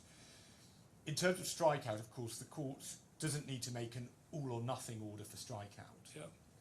And so I want to, out of fairness, say the point that in my submission could fairly be dealt with. So the fact-based defence is it all would obviously have to be struck out, whether the contracts were terminated, whether there was a right to terminate. I accept that quantum could still be established, because on quantum we don't have an issue in the same way. Ultimately, they have provided to us albeit late, the reports, and we have our own figures on what we were earning. So on quantum, I accept that isn't infected in the same way. The other point that I mentioned at the beginning is on the post-termination non-compete. Yeah. because on that, they accept that they've taken over in Saudi, and they accept that they have obviously appointed other subcontractors in the other territories. So on that as a standalone breach, which would be for another 2 years, in relation to that, I accept that they could be entitled to make their own arguments on that, saying that as a matter of, that on the contract the clause doesn't survive. That they can argue. They have a construction point on the contract. I accept that they could argue. But those are the two issues that I think could sensibly be carved out. There are various contract points on the main issue raised in the defence. But none of that matters, because if they were acting in bad faith, they couldn't terminate the contracts. Well, that's your argument.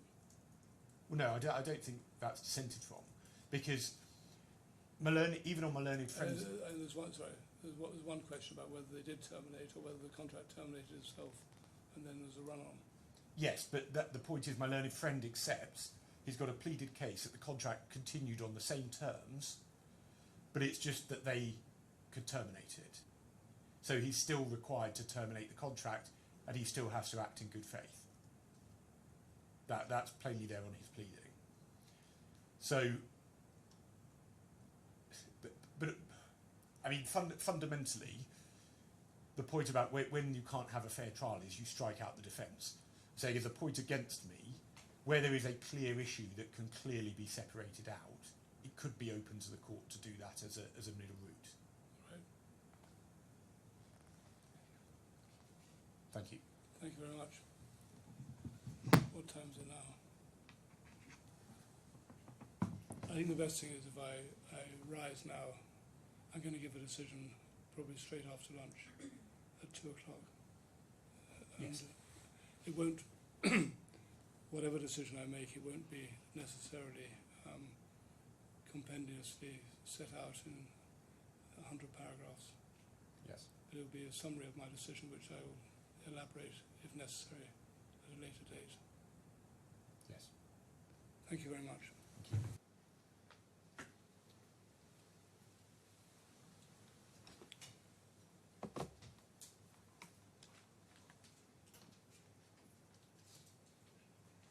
Could you bring the blue file on my desk?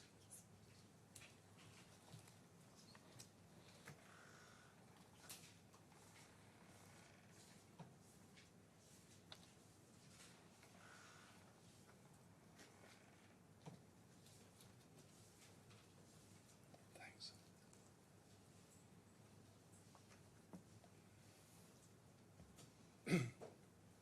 Well, this is my decision in the aftermath of the day and a half of argument about the potential for strikeout of the defence.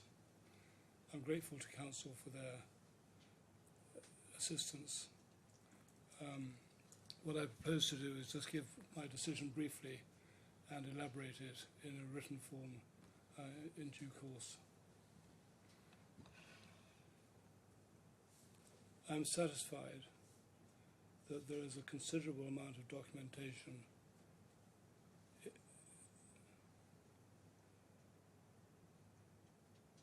in existence or in the control of the defendants which may be relevant and has not been disclosed.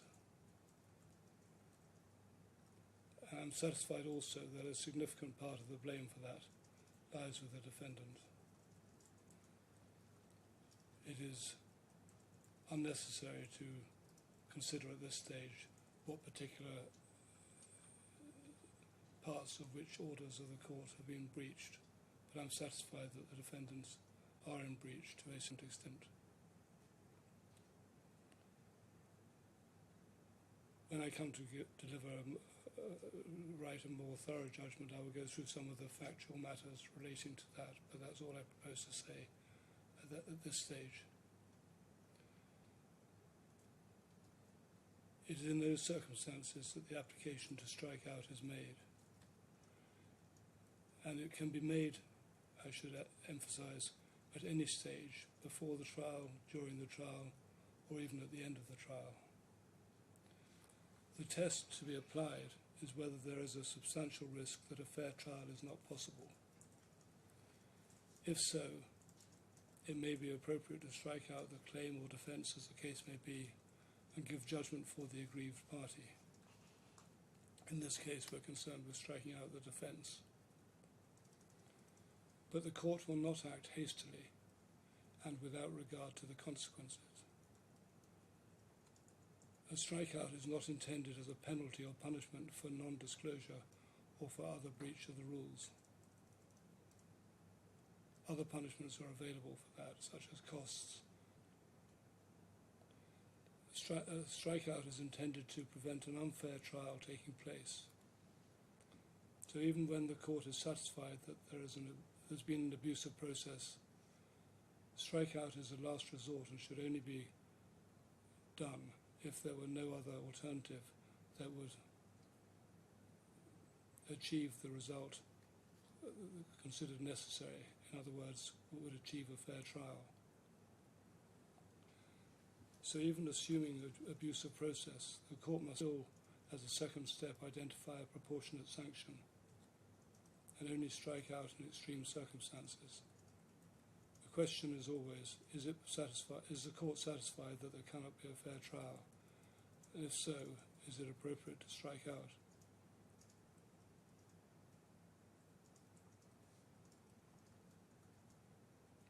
It's in assessing whether or not a fair trial is still possible that the question of adverse inferences comes into play.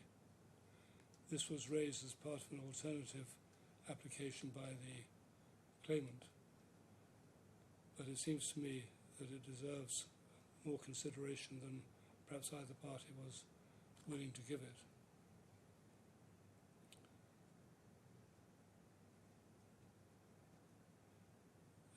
The question of adverse inferences has not been much discussed in the cases to do with strikeout.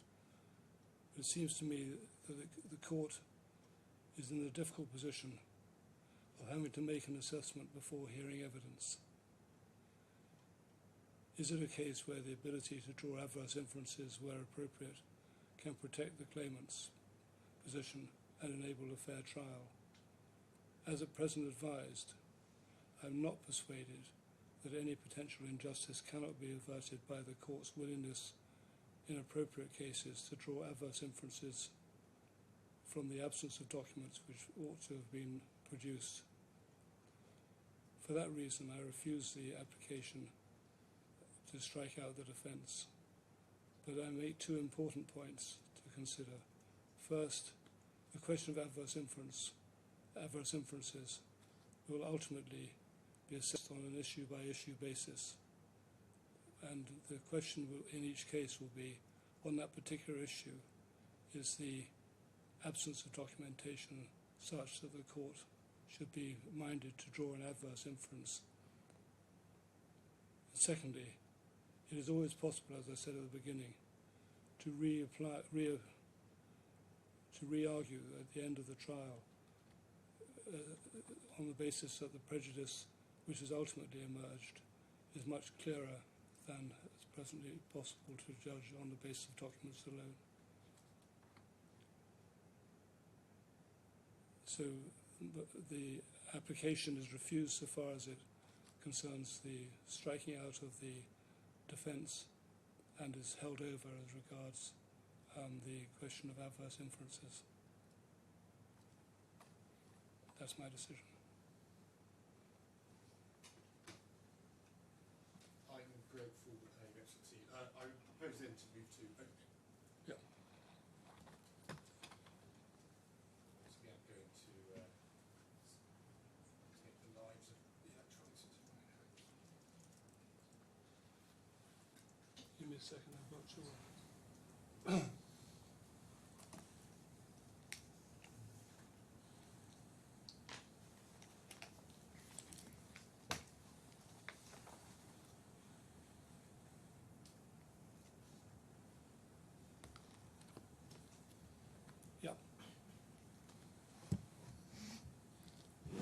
Yes. So, Your Excellency, this is a case in which there are two competing narratives.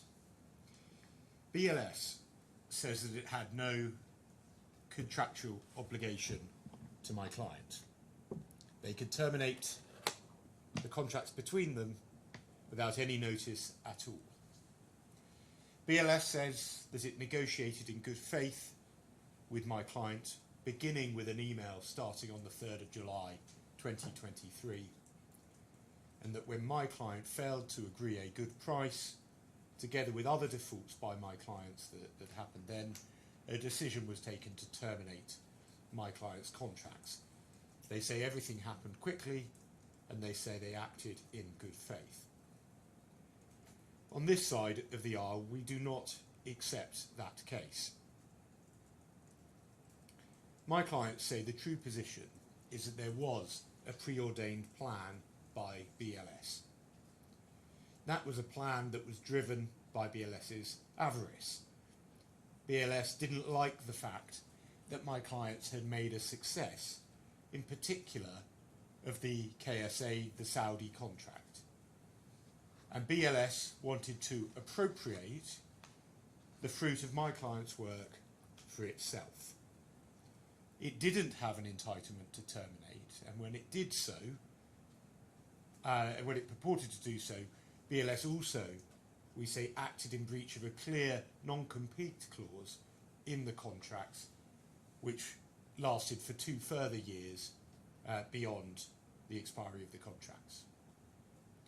We say that far from acting in good faith, BLS made knowingly false, dishonest statements to my client, and to others in fact.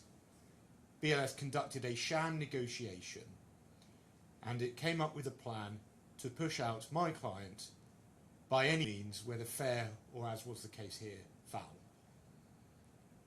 We say that this was a plan that was driven by Shikhar Agarwal and Diraka Agarwal, the joint MD and chair of BLS. They are not here today, and they haven't given evidence, although Shikhar Agarwal, when required to give a statement about why he wouldn't provide his WhatsApps, did so within 1 working day. We say, ultimately, the decision and the motives emanated from the Agarwals. The witnesses put forward by BLS are the foot soldiers, and their generals are staying well away from the front line. Doubtless, they don't want to have to come here and either tell the truth or else be required to tell untruths. This is a line that we say cannot hold, and we will test this on cross-examination. We say that BLS had this bad faith intention. There was this sham negotiation. There was an intention to harm my client. And ultimately, it has already been shown by the document that went before the court yesterday morning. We have a smoking gun that proves that the case is simply false. Sorry, can you remind me of where that document ended up? Yes, so that... Oh, sorry. Excuse me. Sorry, 1 moment. Sorry to interrupt. So that document is at 1572. And as I mentioned, it maybe just we could get it up. I don't want to take you out of your... No, I'm happy to deal with this now.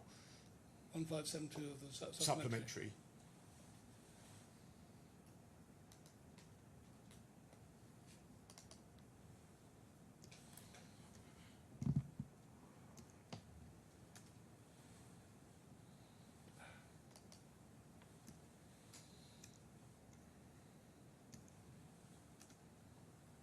Yep.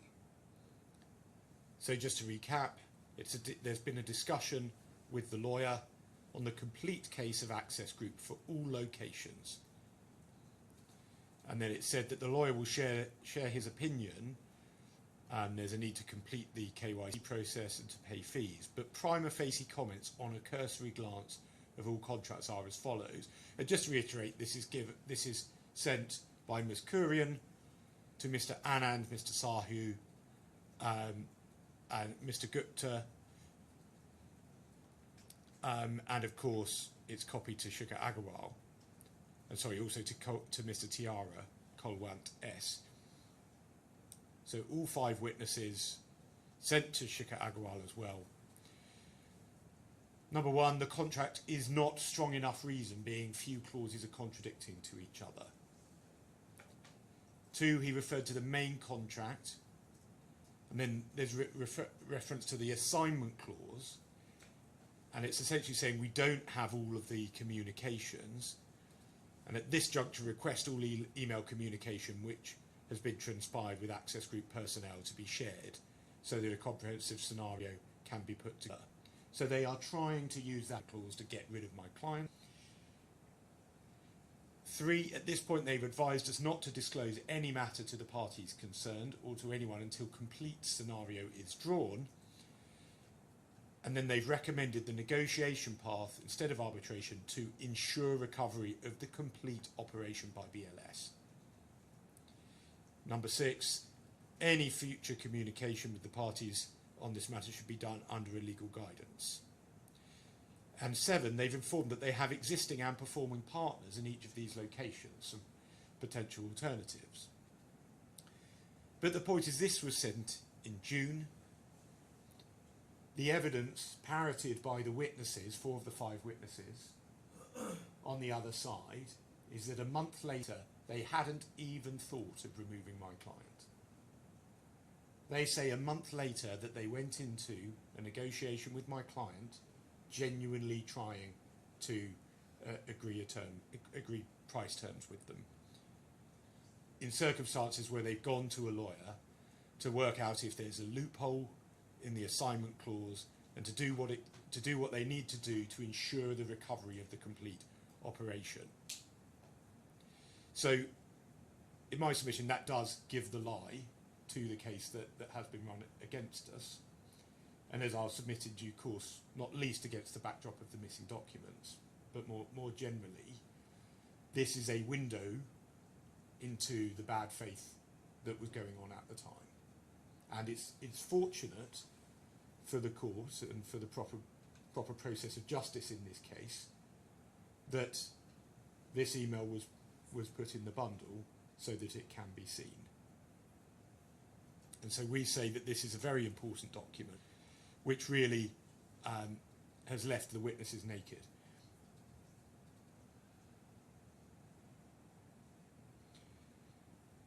So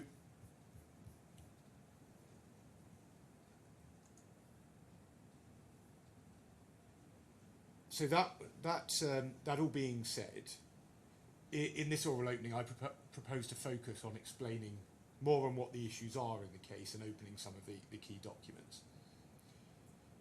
And of course we'll come back to various of these points in closing. Now, the starting point is that there were a total of contracts that are relevant to this case that are entered into between the parties, one of which was the South Africa Spanish contract, which was terminated by consent. And that is of some relevance, but there's therefore no claim under it, and that happened some time before the purported terminations. So again, the starting point is common ground that in 2016, BLS won for the first time a contract from the Ministry of Foreign Affairs in Spain. We've referred to that between the parties either as MOFA, MOFA, or MAEC. And that was to run the visa process in 53 embassies and consuls. And it was obviously a major piece of business for BLS. I don't think we need to go to the contract, but that was signed on the 12th of December 2016. It was a 3-year contract with the possibility of 2 one-year extensions. And it was, of course, a contract in relation to ongoing services. Visa processing for Spain was still envisaged to happen beyond of that contract, and hence there was the possibility of a renewal as well as an extension. As matters transpired, there were not just the envisaged 2 one-year extensions, but a further extension of the original contract because of COVID. And a tender then took place for that contract from the end of 2021, and I think it is common ground that my client assisted BLS in preparing its tender for the renewed contract. Essentially what happened is that BLS knew that it had won the contract by around November of 2022. There was, however, a subsequent appeal of the award of that renewed contract. What happened was that the original contract therefore expired on the 25th of February 2023. That was replaced by an emergency contract while the appeal went on, an emergency contract between Spain and BLS. The appeals were then resolved by the end of March, and the suspension on the renewed contract was lifted. And so on the 13th of April, a new contract between Spain and BLS was entered into, continuing Spain's outsourcing of its visa services to BLS. So what date was that? On the 13th of April, 2023. And so in terms of the time period, November 2022, BLS finds out it's successful. Some appeals. There was the first ministry contract between Spain and BLS expires in February. There's a period of an emergency contract, and then it's in April that the new contract between Spain and BLS is signed. As between BLS and my clients, everything just carried on. So under the contract entered into between Spain and BLS in 2016, it's common ground that BLS looked to subcontract various territories. And it's also common ground that it sought to do so with a company called PCCI. And at that time, Mr. Comuni and Mr. Macau, from whom you'll hear evidence, were working at PCCI. Eventually, PCCI was unable to service those contracts, and shortly thereafter, everyone agreed that Mr. Comuni and Mr. Macau would leave, set up on their own, and would take the contracts. So with everyone's blessing, it moves to ProX and to Access, who are my clients. So that brings us to the 5 contracts, and I will go into the terms of the contracts subsequently, but just to summarise them, there are 5 Spanish contracts. So for Spain in Lebanon was first in December 2016, then and that was with ProX, and then the other contracts were with Access. So there's Spain in Iran, Spain in Ghana, Spain in South Africa, and Spain in Saudi Arabia, and they were agreed in March and then in June 2017.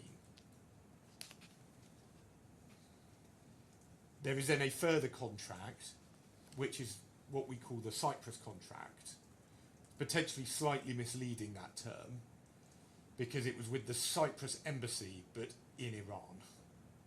So, like the Iran contract, the work was in Iran, but it was for the Cyprus embassy rather than the Spanish embassy, as was the case with the other contracts. That was entered into some 2.5 years later, on the 1st of June 2019, compared to the original contracts in Lebanon. We now accept that the Cyprus contract is governed by English law. For reasons I'll come to, Cyprus contracts, given the quantum, is of limited importance. All of the other contracts, as common ground, are onshore UAE law. And of course that's of particular importance given the good faith obligations. Now if we go to page 2649 of the trial bundle,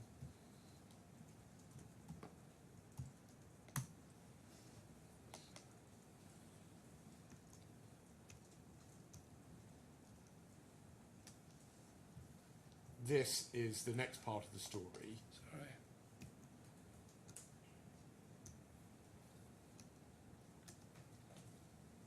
I have an insensitive keyboard.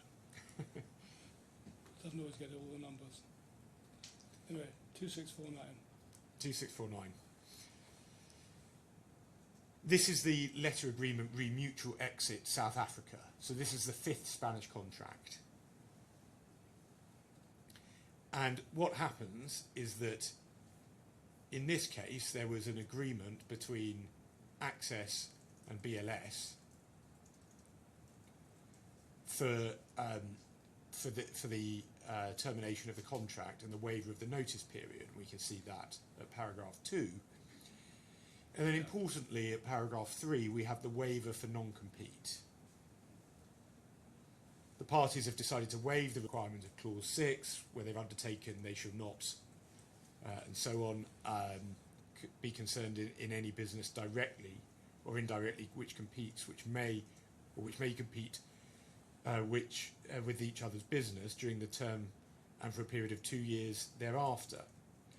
By virtue of this waiver of non-compete clause, the parties are free to carry out their respective businesses in South Africa without any restriction, which would have been applicable to the parties for 2 years had this waiver not been agreed upon. And we say this is exactly what's required in relation to the non-compete. And the point is the parties are subject to an obligation of good faith, and there needs to be an agreement to waive the non-compete. The South African contract was loss-making, so it didn't involve loss of profits. And so the next real step is the purported terminations that they take place on the 1st of October 2023 for the 4 Spanish contracts, and then on the 11th of October 2023 for the Cyprus contract. And I do say purportedly, although probably for ease, having made that clear, I might purportedly, because the position is that as a matter of UAE law, the termination was ineffective and the contracts are all ongoing. And I'll come back to the importance of that in a minute. But what is common ground is that in the years since the termination, almost two years, Access has taken the Saudi business BLS has taken the Saudi business for itself. It is now having the direct benefit of the business that was my client's business. Obviously of relevance for the non-compete clause. In the other territories, different contractors have been appointed. So we have Helen Holidays in Lebanon, Blueberry Travel in Ghana, and an entity that's had a lot of airtime already, Chiara Christa Merco, which I may refer to as KCM, for both the Iran contract and the Cyprus contract, i.e. the 2 ones that are in Iran. And we do place emphasis on the differential treatment in relation to Saudi compared to the other territories. And so that brings me to an introduction to quantum. As I've already mentioned, the quantum in relation to the Cyprus contract is very small. It's just a few $1,000s. So that is not why we are all here. We do rely on the Cyprus contract as showing a clear breach of contract, and it's part and parcel of the modus operandi of BLS. But in terms of quantum, it's not much. How much is it? So we can see this if we go to the trial bundle at H1, which is page 1155. There's a summary of the loss of profits.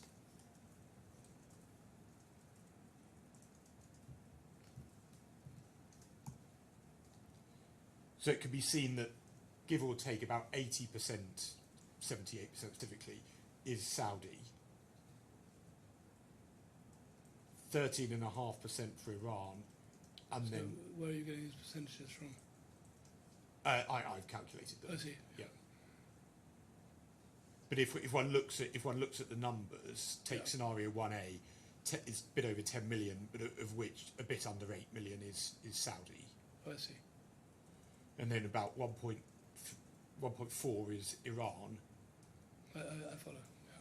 So that is why, when we described it in the skeleton as the jewel in the crown, it's described in the witness evidence of that. But that's where the focus was. That's why Saudi was the territory that BLS wanted. Yeah. So making significant amounts of money. Now, I've set this out in my skeleton at paragraph 88, but the point to bear in mind in relation to quantum is that there are lots of permutations. We obviously say that we're right on our primary case, but there are lots of permutations that the court could end up ultimately ordering. And in relation to that, any outcome can be extrapolated from Mr. Girard's report, my expert's report. Right. And I've set out a worked example in the footnote in my skeleton at supplemental bundle, page 1730. I don't think we need to get it up, but it's just to say that actually what Mr. Girard does is he sets out the losses for each given year for each given contract.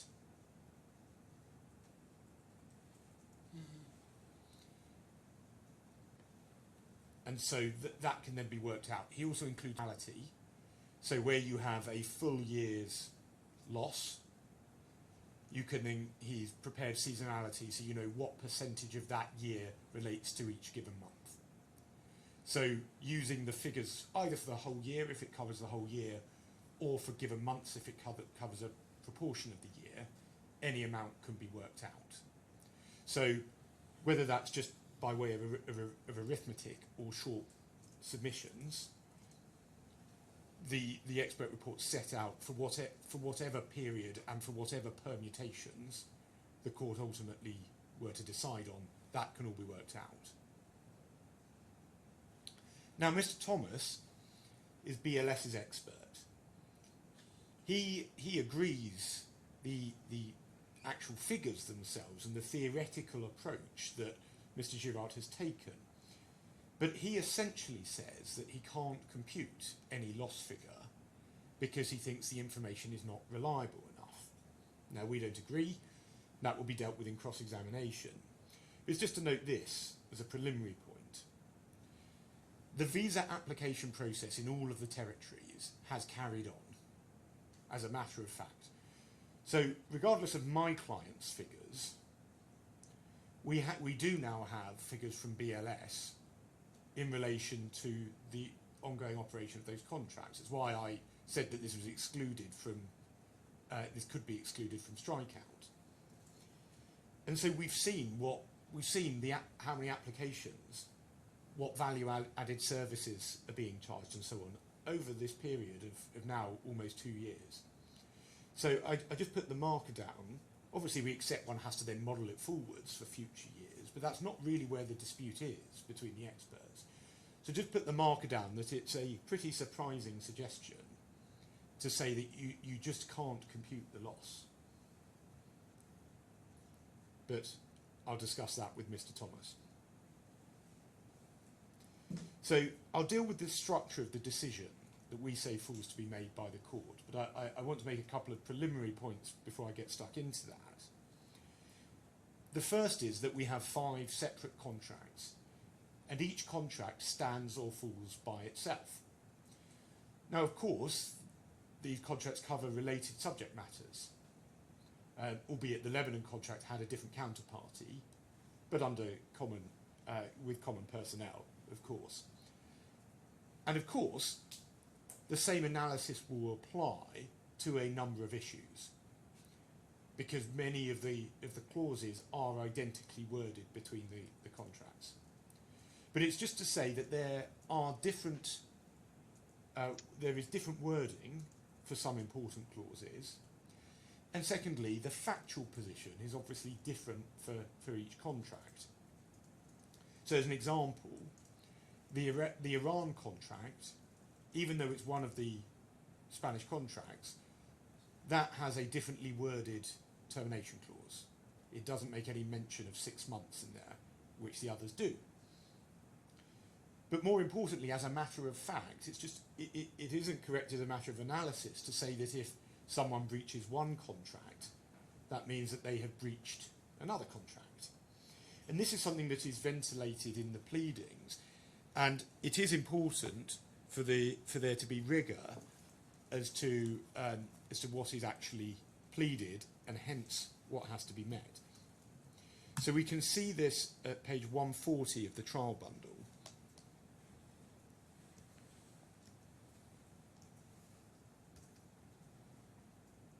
Yep. So these are the particulars of breach that are relied upon by BLS. And so Sorry, this is a defence, is it? this is a defence. And so just dealing with it in a headline manner, we have misuse of the visa appointment system. Over the page, conflicts of interest between staff and commercial agencies. Further down that page, misreporting of service fees. Over the page, at 142, in the middle of the page, we have non-payment. And finally, we have breaches of data protection, security and confidentiality. So there are five there. And now in our response to the counterclaim and to the defence, we said, well, you need to plead what relates to which contract. And BLS into them then did so. And we can see this starting at page 194.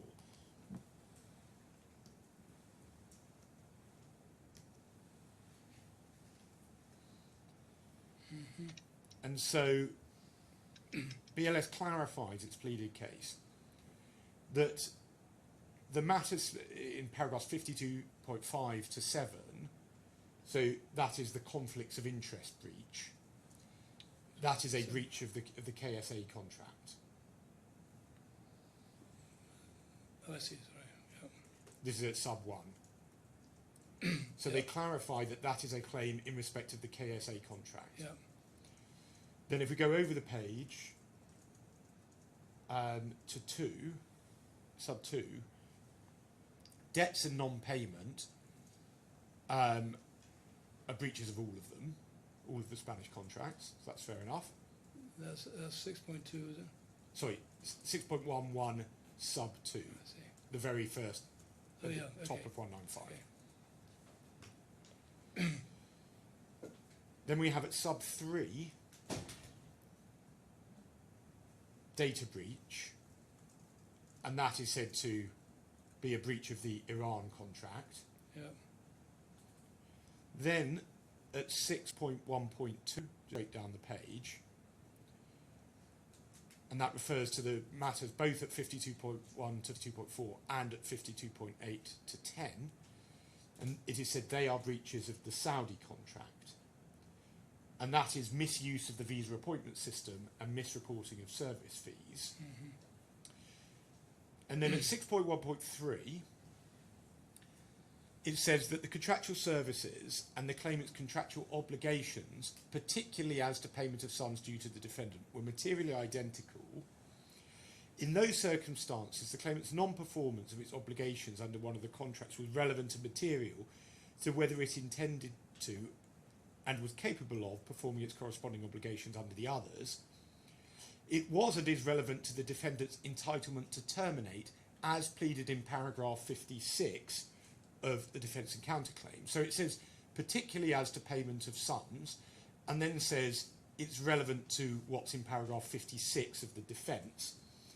And if we go back to page 145,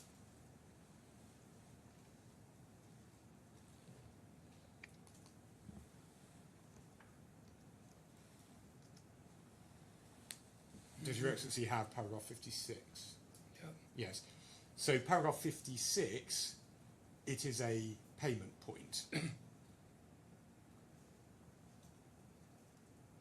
So it's reiterated, therefore,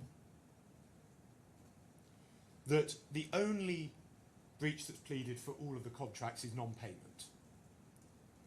For Ghana and Lebanon, there is no other pleaded breach.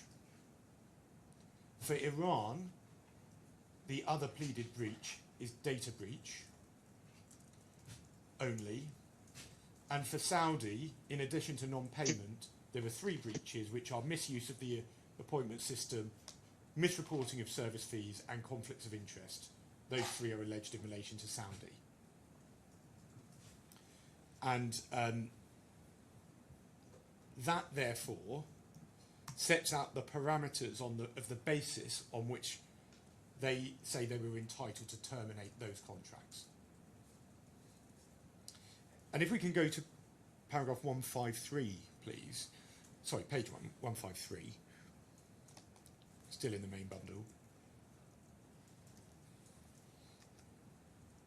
Yeah. Now, what is also sought by way of counterclaim is an order saying, well, if the contracts haven't been terminated, then an order is sought under 272 of the Civil Code, the Civil Transactions Law. Yeah. And again, it's worth emphasising that at paragraph 75, immediately above, that's on the basis of that's the same pleading. So that's the only basis on which they say they're within Article 272. So both the allegation that they were entitled to terminate then, and also this very different suggestion that there could be a termination now, forward-looking termination, are based only on those breaches. It is an important point because, notwithstanding the commendable rigour in my learned friend's pleading, his witnesses don't share in that rigour. And so there's a whole range of whinges, complaints raised by them. But obviously we do not have to deal with them on the pleaded case. I accept that they can say that some of those points might go to how they viewed my client at the time, but in terms of being a ground for termination, that doesn't arise. So I'll turn to the contracts in a moment, but I'll just set out the roadmap. What is common ground between the parties, and this was a point I mentioned just before the short adjournment, was that both sides agree that there was a contract between the parties when there was the purported termination, that there were 5 contracts between the parties at the time of the purported termination. The issue is about what terms. And so we have a couple of ways in which we say we're right.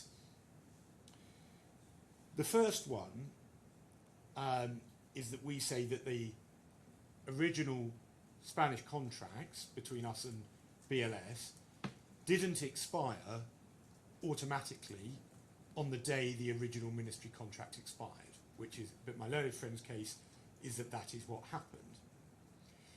On the principles concerning construction, I don't think there's much between us. Under UAE law, if the wording is clear, then you apply it, perhaps getting us into more familiar rainy sky type territory from the common law. But if there is doubt, under UAE law, you look at law, custom, and the nature of the transaction, taking into account the trust and confidence which should exist between the parties. So we say that the meaning of the contracts is that they continued, they weren't automatically dated when the original agreement between BLS and the Spanish ministry expired. We say what matters is that Spain was continuing to outsource its visa services to BLS. We say it made sense that if BLS was stripped of that contract, then that terminated the subcontract because there would be nothing to subcontract. But it doesn't make sense, we say, that if everyone was performing, that it would just suddenly bring it to an end and create a cliff edge that would be bad for both parties. is it seriously suggested on the 25th of February 2023 that we could have just said, by the way, we're not turning up this morning? That's what they say is the correct position. And then we also have the legal notice that was sent prior to the purported termination, which is at page 3784 of the bundle, main bundle.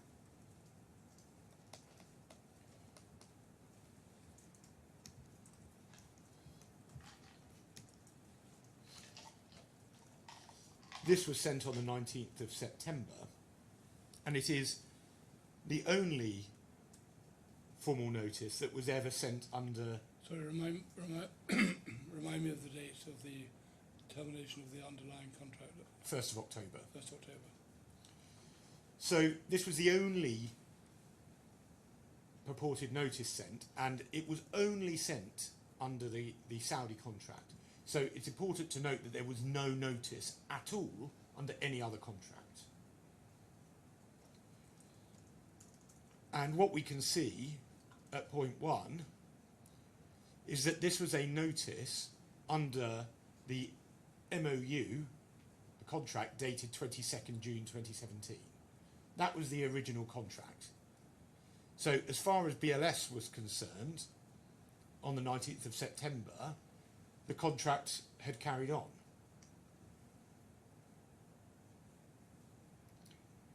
And then there was it sought recovery of monies that it said was outstanding, 1.35 million reals. And then it demands for penal interest of 18%, something else we say they just were never entitled to. And then they require payment within 3 working days.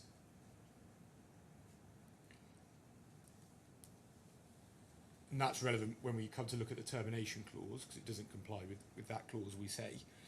And then at 6, it threatens to terminate the original Saudi contract between the parties.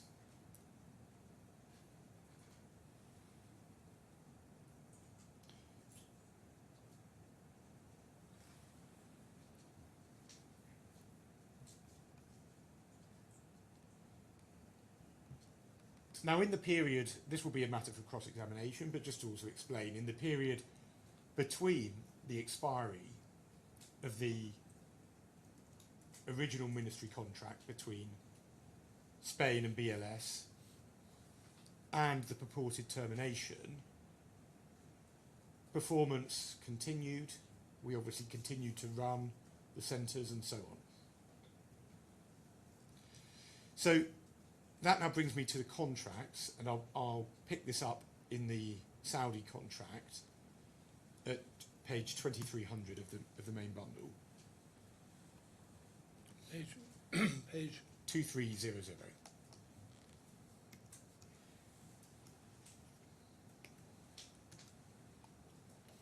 Yeah. And so we can see it's a contract between BLS and a former Access entity. That point about assignment is now in the skeleton argument. That's been dropped. So it's common ground there was an assignment, and I think both parties are referring to Access throughout rather than distinguishing between the two entities. Nothing turns on it.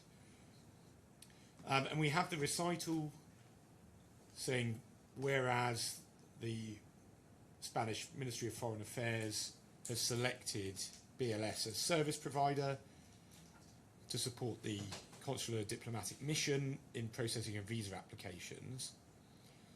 In pursuance of the same, of that selection, the Embassy intends to avail expertise services of BLS for operation of visa application centres in Kingdom of Saudi Arabia. So we can then skip. I'll come back to some of the specific provisions in relation to breach when I deal with the allegations of breach. If we go over to 2301, clause 4 sets out that in Annexure C, the revenue provisions are set out there.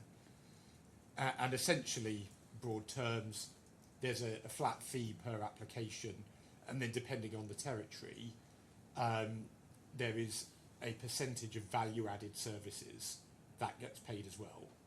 And value-added services are particularly lucrative. Then we have at clause 7, at page 2302, the termination clause.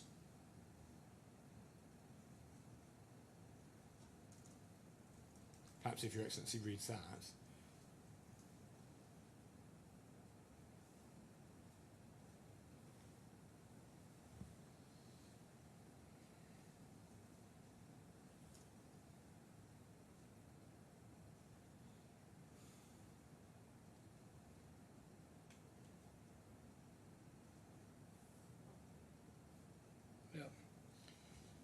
The difference for the Iran contract, as I say, is the reference to 60 days.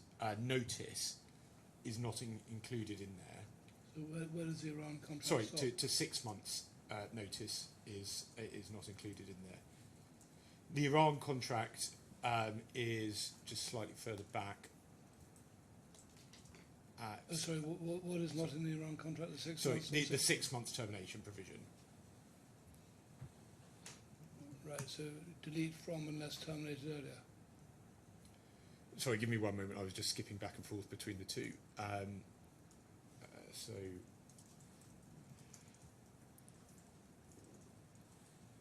yes, unless terminated earlier, that comes out, that subclause. But the last sentence stays in Yes, of the first paragraph. yes. Mm-hmm. Where is the Iran contract? So the Iran contract, that is at page 2227. Give me a second. And the termination provision is at 2229.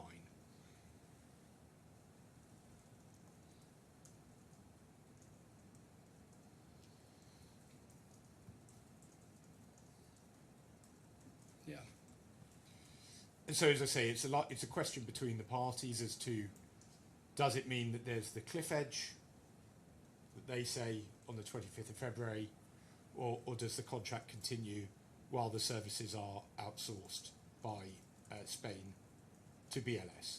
And I'll address Your Excellency on that in closing. So we say the contract continues. But either way, even if we are wrong about that, what is common ground is that contracts did continue in place between the parties.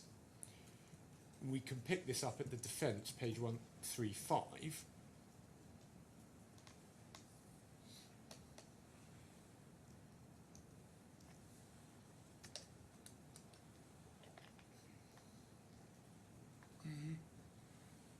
And so my learned friend's case is that it's not that there wasn't a contract. He says there was a contract on entirely the same terms, on the same set out above as before, i.e. the same material terms, but the one thing he says had changed was the termination clause. So he says he could terminate his will. Worth pointing out in relation to this, because he So where is that paragraph? 42.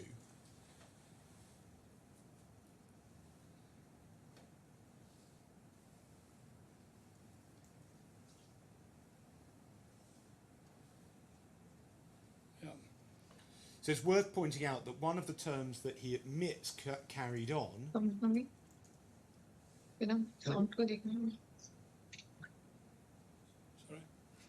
So one of the terms that carried on was the remuneration clause that I showed Your Excellency just before, clause 4, referring to Annex C. Yeah. That is one. You can take it from me, hopefully, that is one of the clauses, one of the terms, paragraphs 26 to 28 above. Why that's relevant is because we say that there were overcharges whereby BLS started unilaterally invoicing more after it entered into its new contract with Spain. It renewed the contract with Spain. But it is admitted by BLS that in fact the old charging clause applied. That is what paragraph 42 says. So, although again this is an issue that some of the witnesses haven't had the rigour that my learned friend has, on the pleading it's accepted that there was no entitlement to higher charges.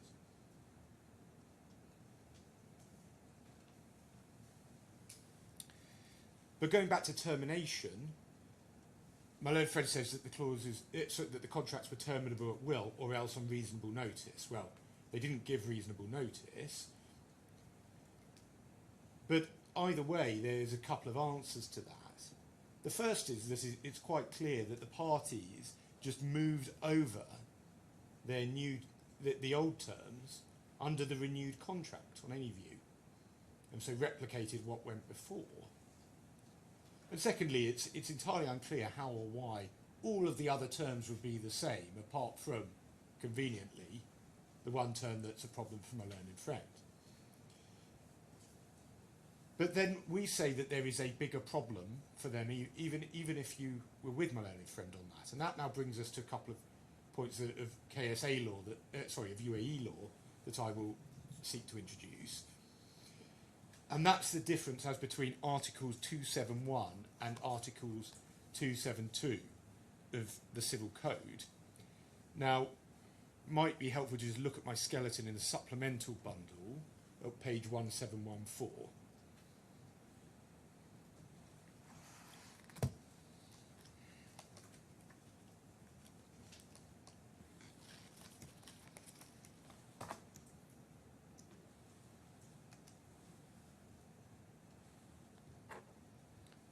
And if I could ask Your Excellency to read from the fourth line down of paragraph 28, where I set out what Article 271 and 272 provide. Wait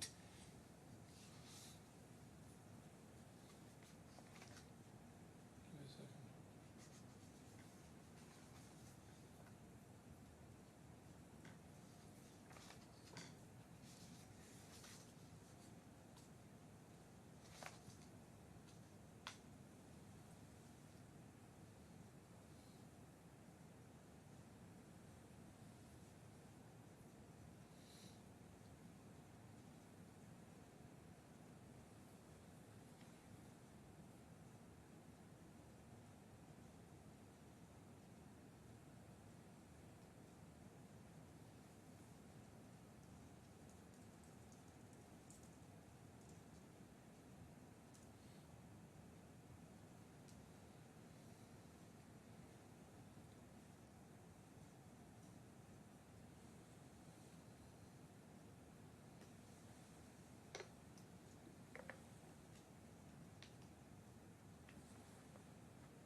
Yeah. So there's that difference between 271 and 272. 272 requires a court order. And as I go on to set out in paragraph 29, what's needed to fall within 271 is an express resolutory condition. So it has to be stated in terms that a court order is not required. So where does that lead us? Well, if we are right that the original contracts carry on, we say there's no express resolutory condition, and so a court order is required. If there is a new contract, but the termination clause is on the same basis as in the original contracts, same analysis. If ultimately my learned friend is right about all of this, up to this point, and actually there were contracts that came into being, the contract expired, new ones came into being, and it's terminable at will, on any view in his track there's no condition, because there's nothing said at all. It's just impliedly from the circumstances. And so on any view, the high point for my learned friend is he'd have needed to go to court to terminate. And it is common ground, they didn't. And it is important to be clear about what this means. And again, I'll just briefly pick this up from my skeleton at page 1728. Can you give me the paragraph number? Paragraph 80. And it's over the page. And it's the final 4 lines.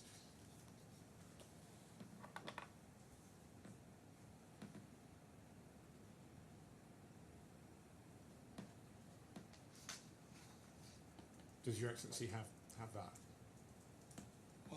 Sorry, 1728. Yes.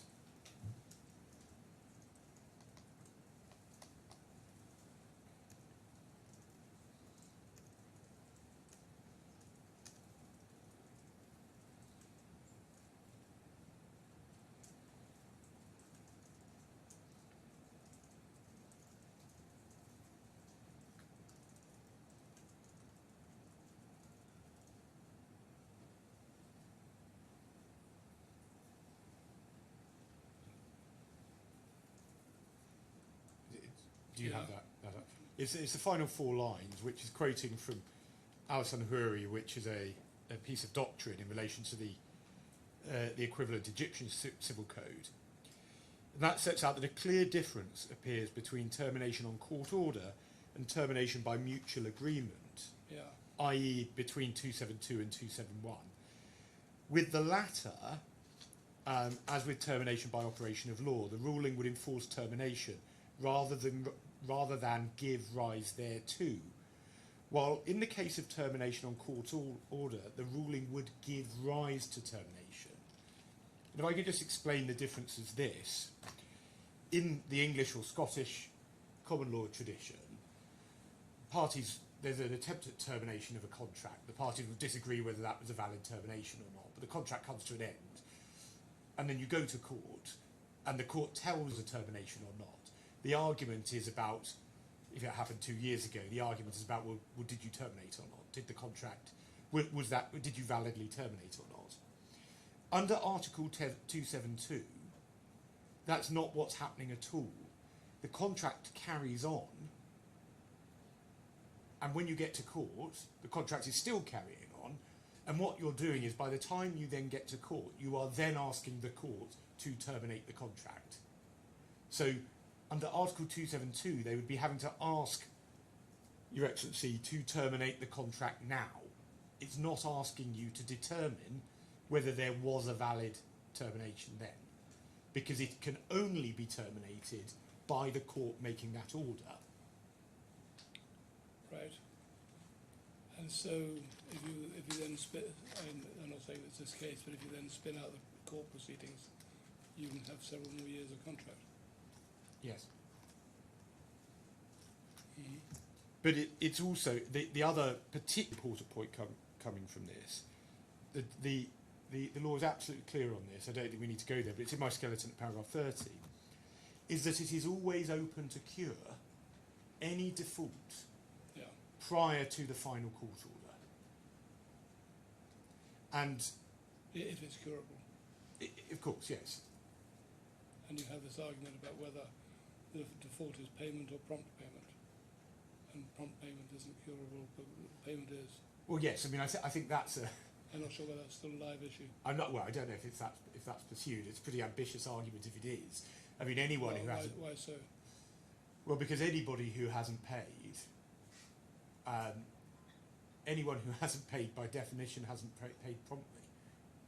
So it would mean that one could never cure payment because you could never have made the payment on time. But late payment of a fee under a contract is the quintessential example of a curable breach because you pay. So I mean, I think it's really a pretty bad point. But on that bad point, I noticed that the transcribers probably need a break. Yes, that's a convenient moment. In terms of my timing, I meant to be excluding the transcriber break an hour and 25, and I think I should hopefully be on track for that. Right, well, we'll try and keep it prompt. Very good.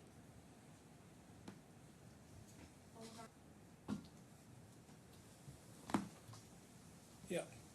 Yes, so before the break, I was just talking about Article 272 and the ability to cure, and it's just to make clear that, of course, my client's made absolutely clear that in terms of the remaining sums under the contracts, which we say obviously are far outweighed by the damages that are owed to us, to the extent, in any event, we stand ready to pay whatever the correct sum is.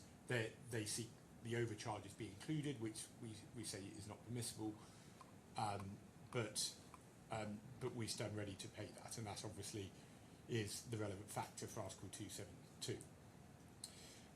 So that's termination right, but there's a further point. As Your Excellency saw in the contracts, in the termination clause, there's the need for notice as well as the actual termination part of it, and that provided that it needs to be a material breach that's either uncurable or curable and 60 days from the notice has elapsed. And there's only one pleaded material breach, which is non-payment. Yeah. And for the reasons discussed, we say that's obviously curable. And as I've already pointed out, there was only one notice served, and that was for non-payment under the Saudi contract. No notice was ever served under any other contract. So there was never any notice of any breach at all. And the Saudi legal notice didn't give 60 days, it gave 3 days. So in any event, we say none of this gets off the ground. I've set out a detailed narrative in relation to the facts of each particular breach in paragraphs 45 to 75 of my skeleton. Given that I have an hour and 25 minutes, I don't plan to go through the details of each of those, deal with that in cross-examination. But simply to say that in relation to non-payment, there was nothing at all owing for Ghana. For the other contracts, some sums were owing, but they were all recent. Payments had very recently been made in the middle of August under all of the contracts, including fixed fees in relation to the ongoing nature of the contracts. And the letter that was sent in response to the one notice that was provided in relation to the Saudi contract, we said we asked to meet with BLS's management to discuss the relevant invoices and hopefully resolve this matter amicably. And that, of course, was in the context that we knew that they were trying to wrongfully push us out from these contracts by that point. So I'll then just go to what my learned friend says in terms of contractual terms on breaches and the ones relied on. For payment, I've already showed you Clause 4, Annexure C. We've seen that already, so I won't go. Then I just want to try to keep this brief, just look at what's said in the defence at page 140.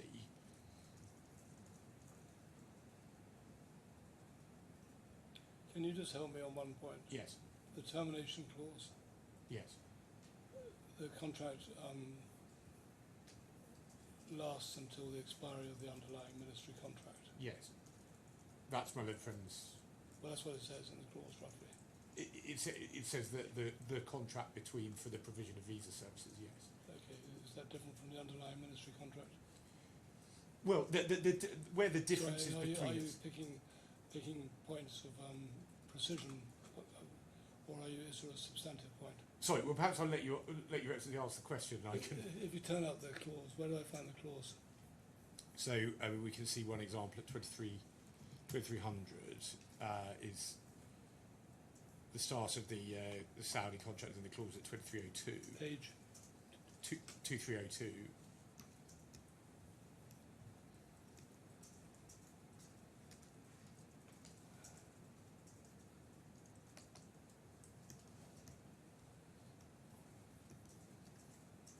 Yeah. Shall remain in force till subsistence of the contract awarded by the ministry, and so on. Yes, That's what I meant by the underlying ministry contract. yes. That contract ended in, underlying ministry contract, the initial one, ended when? So that ended on the 25th of February 2023. Yeah, okay, February 23. Yeah. Without anyone doing anything more, the contract would come to an end. If there was no renewal, yes. Yeah, without anyone doing anything more. Yes. Yeah. If parties at that point had said, look, we hope to get a renewal of the contract. We can't tell because there are other people involved and possible court proceedings, but we will continue on the same terms until, and then you find a way of saying with certainty until that issue is resolved, the underlying contract issue is resolved. Yes. Would that be valid? Valid in what sense? Is it being a Valid in the sense of it being a fixed term of the contract, or a fixed identifiable duration of the contract, which didn't require any further notice or breach, whatever.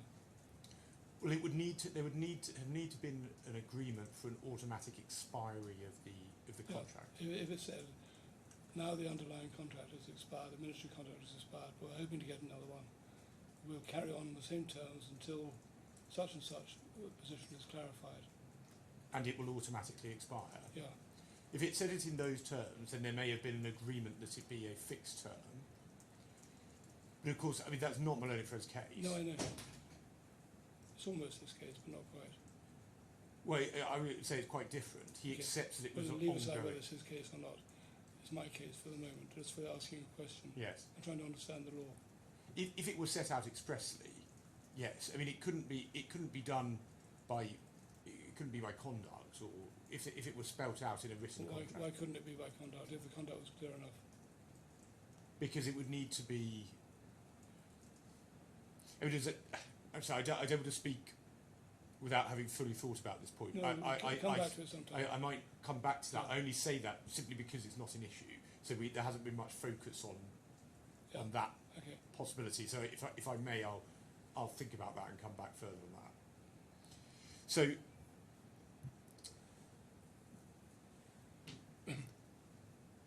Just going back to my learned friend's defence at 140. 140. Yes. Well, in fact, I may, because I do want to get through it. So I'll just jump if I may to the contract actually, which is at 2301.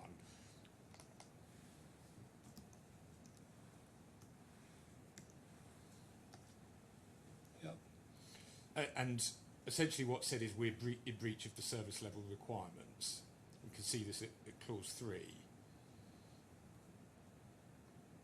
Which contract says? So this is Saudi. So I will tend to deal with Saudi. Okay. Just Fair as the enough. example. Yeah. But I will. And you're looking at clause 3. Yes. So mutually agree that Access shall strictly adhere to the service level requirements, most specifically given under Annexure B.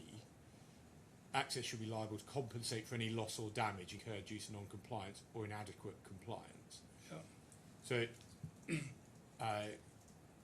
so that's the reference to that, and then we can see Annexure A, although that referred to Annexure A, that referred to Annexure B, is worth looking at Annexure A, which is at 2306. Sorry. Oh, I see, yeah. That- 2306. Yes, and that sets out the scope of work.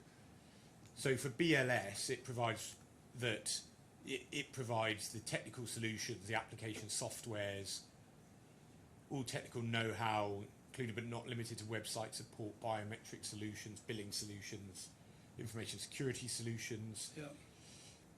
3 websites and software, and so on.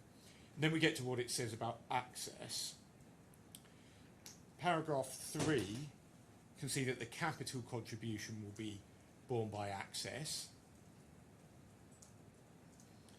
And then at 7, over the page,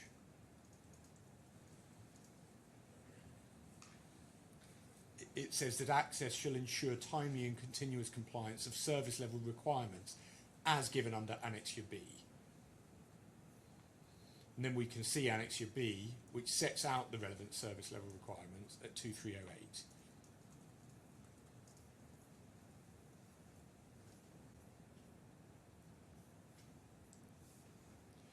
And then it says that access should be liable to carry out following activities in strict compliance with the requirements as given hereunder.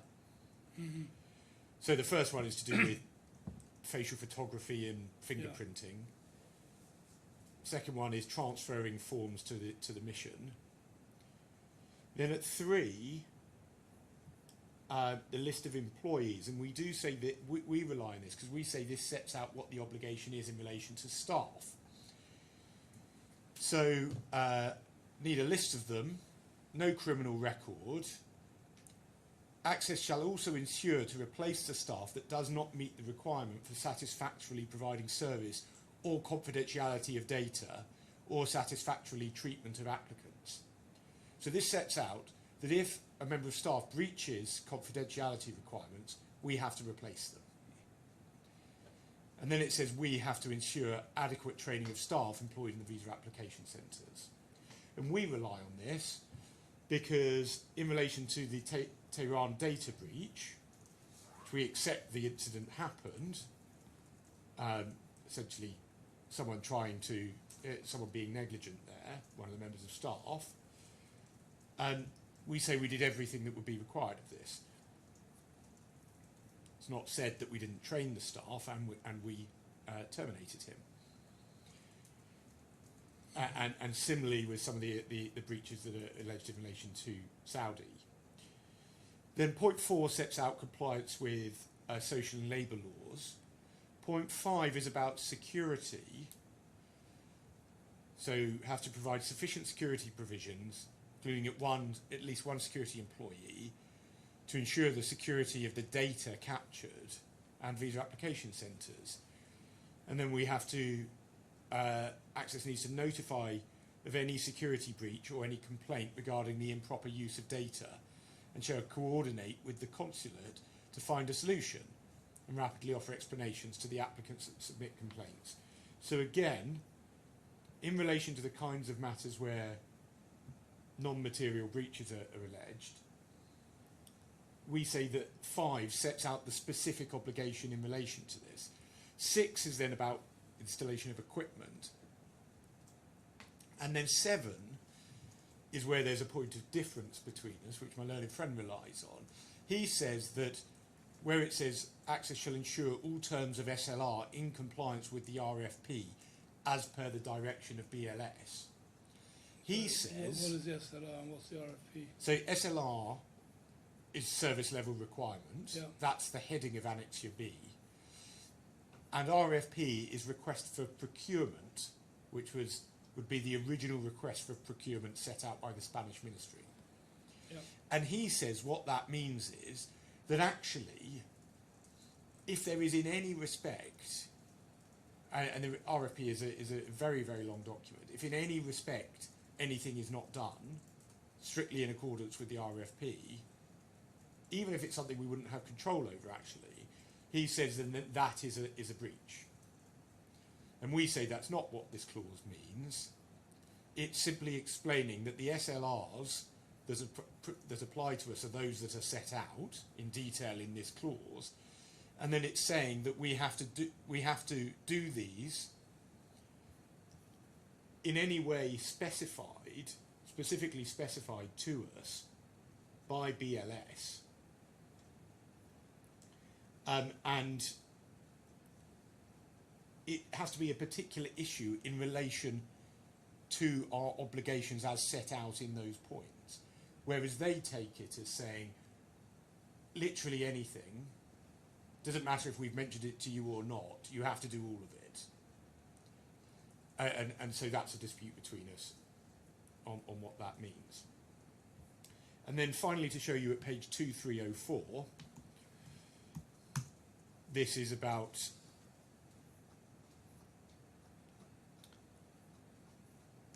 at page 2303, some representation. Now these appear in some different forms in some different contracts, but they say the same thing.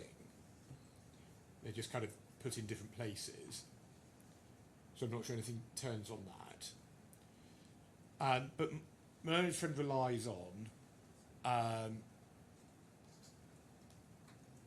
3, that the parties represent and warrant that the services delivered by them should be of the required standards as mutually decided by the parties. So we say that the standards are those mutually decided, i.e. set out in the contract. But then it goes on to say, and the same shall be in good order and shall satisfy compliance of all applicable laws and regulations, the organisation and standing, conduct of legitimate business activities, power and authorisation. And in relation to that second part, my learned friend, well, what we say is that applicable law means governing law. And so the first part of Roman 3 talks about the standards mutually decided by the parties, i.e. what's set out in the contract. And then it explains that it effectively it has to be valid under the governing law of the parties, i.e. that each party is organised and has proper standing, that it's allowed to conduct legitimate business activities, and that it has the power and authorisation to do this. My learned friend says something else. He says that an EU regulation called the Visa Code is an applicable law. And he reads applicable law as meaning a law that applies, and he says, well, the Visa Code applies. And so he says we were required to comply with every provision of the Visa Code. So that's what particular provisions did you, or arguably didn't you, comply with? So there's one in relation to data, where they take a particular point. So essentially, it's Annex X of the Visa Code, and they do take a point. This is on misuse of the appointment system. He relies on D brackets B of Annex X to the Visa Code. All of this is incorporated into this contract because it's an applicable law, he says. And that says that there's a need to adopt appropriate anti-corruption measures. And he says we're a breach of that. They haven't actually pleaded that in the sense of they don't say what corruption measures ought to have been taken that weren't taken. They just in fact say someone did something wrong. So there's not enough there to actually understand what it said we were meant to do but didn't do. But that is that's a breach of the Visa Code that he alleges. Then finally,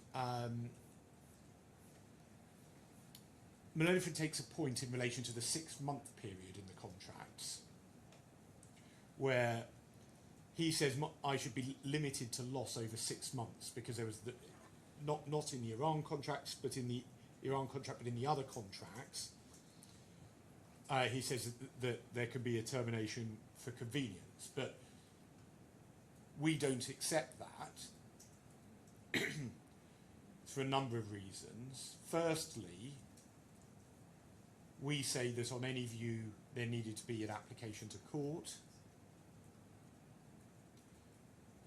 Secondly, although it would have been, it is open to the court to terminate with 6 months' notice because the court has a discretion. But we say that this is unlikely, and this court determining the position under UAE law would find that that wouldn't be the outcome, because termination at will is not recognised in the UAE.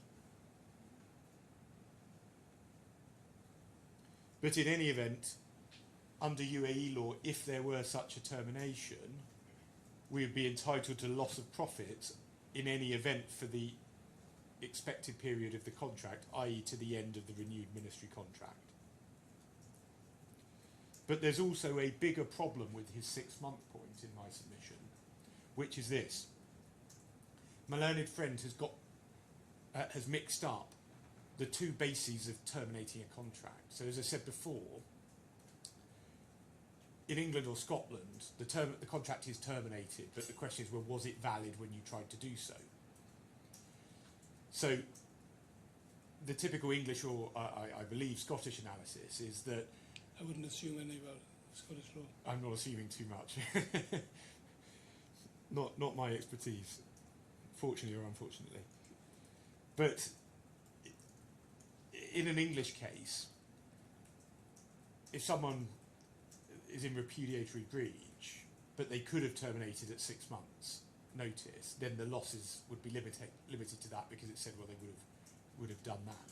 The contract came to an end, and it was just a question of, well, what's your loss for the contract coming to an end? But it's a mix-up because it's based on a common law mindset. Here, what happens is the contract is ongoing, and we seek damages in lieu of specific performance. So there's no hypothetical as to, well, would you have terminated the contract? Would you have given you 6 months' notice? There is, as a matter of fact, an ongoing contract. So he's asking the court to assume a hypothetical when the real world scenario has already happened. And that notice was never given. They've never purported to give 6 months of notice. So then that brings me to bad faith or abuse of right. And I get through all four. It is a part, because there's been no doubt on the things that if BLS was acting in bad faith, or it was in abuse of rights, then it's simply not open to a party to terminate whilst acting in that manner. And we say that there are numerous breaches. We say BLS was trying to compete with us. In fact, its successful plan, was to take Saudi away from us through itself. We say, obviously a matter for cross-examination, that it had already been breaching the non-compete, things like interfering with staff, interfering with our operations, doing its own work in the sphere. Thirdly, we say that it failed to cooperate with us, failed to enter into meaningful discussions, and of course, in fact, it perpetrated this sham process. Fourth, we have this attempt to make it impossible for us to comply by applying this penal rate of interest and unduly short time frames. And fifth, we rely on the underhand manner that was adopted, designed to hide its actions and to damage my clients. And key questions here will be about, was there a predetermined plan to terminate? And were steps already being taken in the territories? And we've seen the email earlier that shows the position. And an important document will be the 3rd of July email that Your Excellency's already seen, sent by Mr. Sahu to my clients, which they say was a genuine attempt to reach agreement with us. We've seen the legal notice for the Saudi contract giving 3 days. Was that a pretense, or was it a genuine effort to resolve the matter? Were the reasons given to terminate the real reasons, or were they ulterior? The final point is in relation to Cyprus. It doesn't really matter for quantum, very small.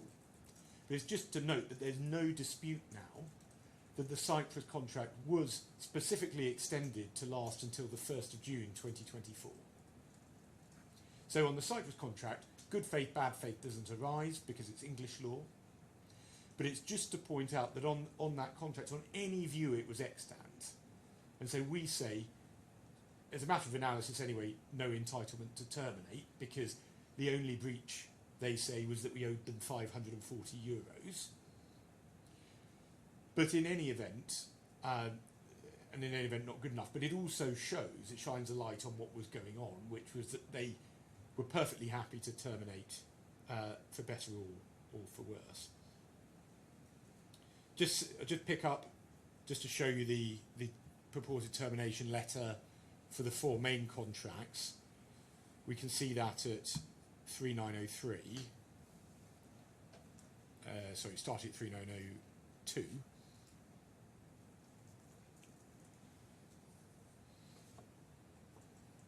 Sorry, 3 what? 3902.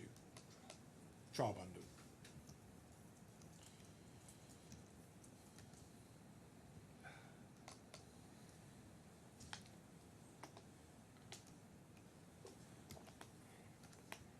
Yeah.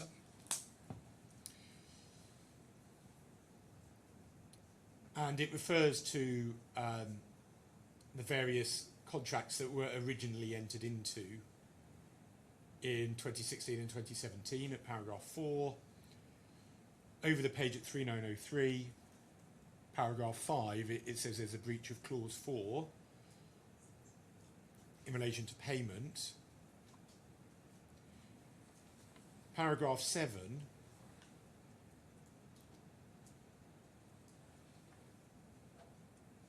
is accepts that non-performance may be cured by a party, but the same shall be without undue delay. And since the aforesaid payments were not made within 7 days, and this non-performance was not cured within a reasonable time, your client's breaches are incurable. So they accepted that it was a curable breach, but they say, well, it's a reasonable time. That case is not pursued anymore because, for obvious reasons, the contract says 60 days.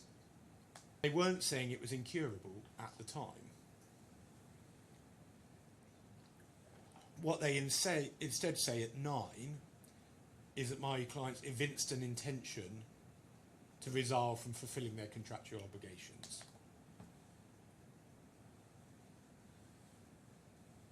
And at paragraph 10, same point, saying that we didn't intend to perform the obligations. And then at paragraph 11, they mention security and data protection breaches and suspicious transaction incidents. Yeah. And then they call for payment. They also deny that they're in breach of a non-compete. And then at paragraph 15, just to point out that this is not what they said on the 19th of September, but now they've changed their position slightly, saying, well, without prejudice to the above stated grounds, they say, well, the contract's expired. But what they say flows from this is that they're not bound by the termination provisions, and they also say, well, we're not bound by the non-compete. Yeah. But of course, it's not pleaded in the defence that the non-compete doesn't apply. So that was that, and then there was the Cyprus contract was then purportedly terminated on the 11th of October. I don't think we need to see that, though it is at page 4095. Then finally, I'll just deal with the non-compete, which is at 2301. It starts at the very bottom of that page, going over into 2302.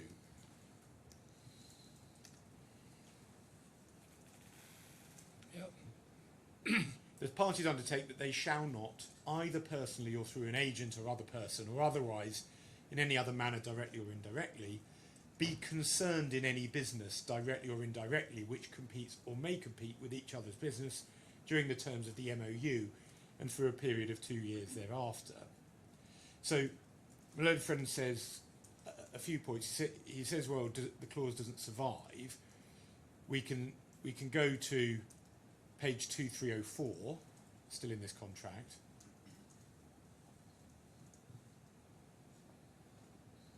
And that says, on termination, expiration of this MOU, the provisions of clause 6 shall survive. So that's a short answer to the suggestion the non-compete clause doesn't survive. See if he sticks by that.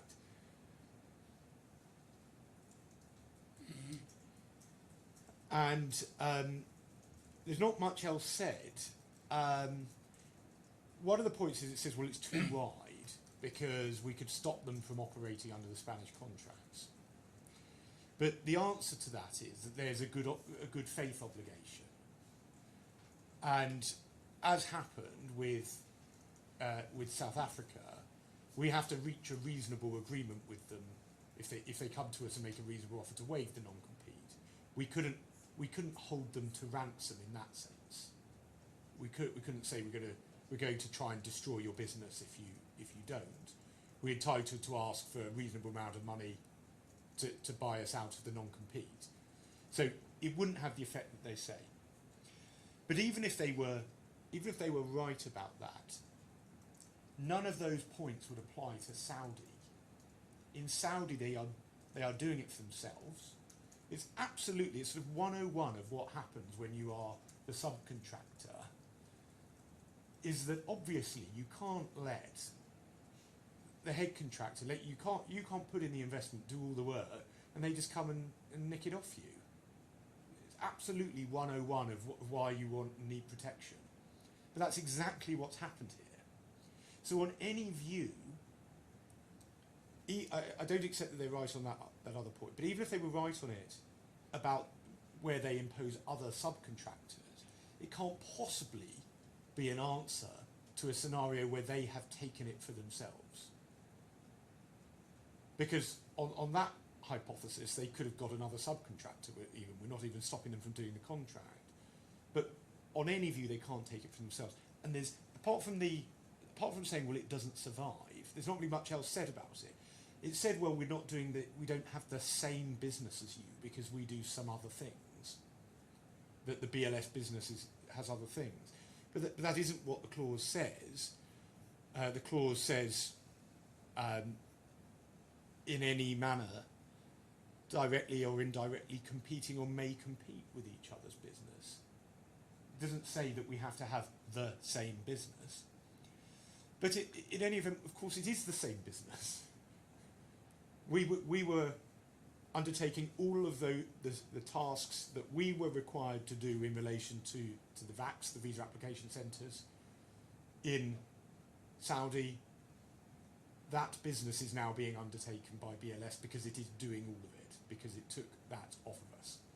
And so the disputes are rather more long-winded in relation to the rest of it. But the non-compete is really very straightforward in my submission, and that covers 2 years. I'm sure it will be tested in cross-examination. Evidence has been given about the sort of figures that we'd have asked for on a reasonable negotiation in order to waive this non-compete. If they come to us and said, look, we want to get you out, and that's been explained in the evidence, and I'm sure that will be tested. So that's what I wanted to say in opening. Thank you very much.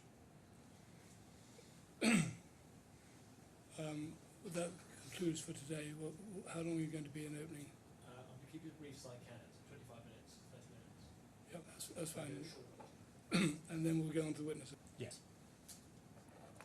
Very well. Tomorrow morning, 10 o'clock. Thank you.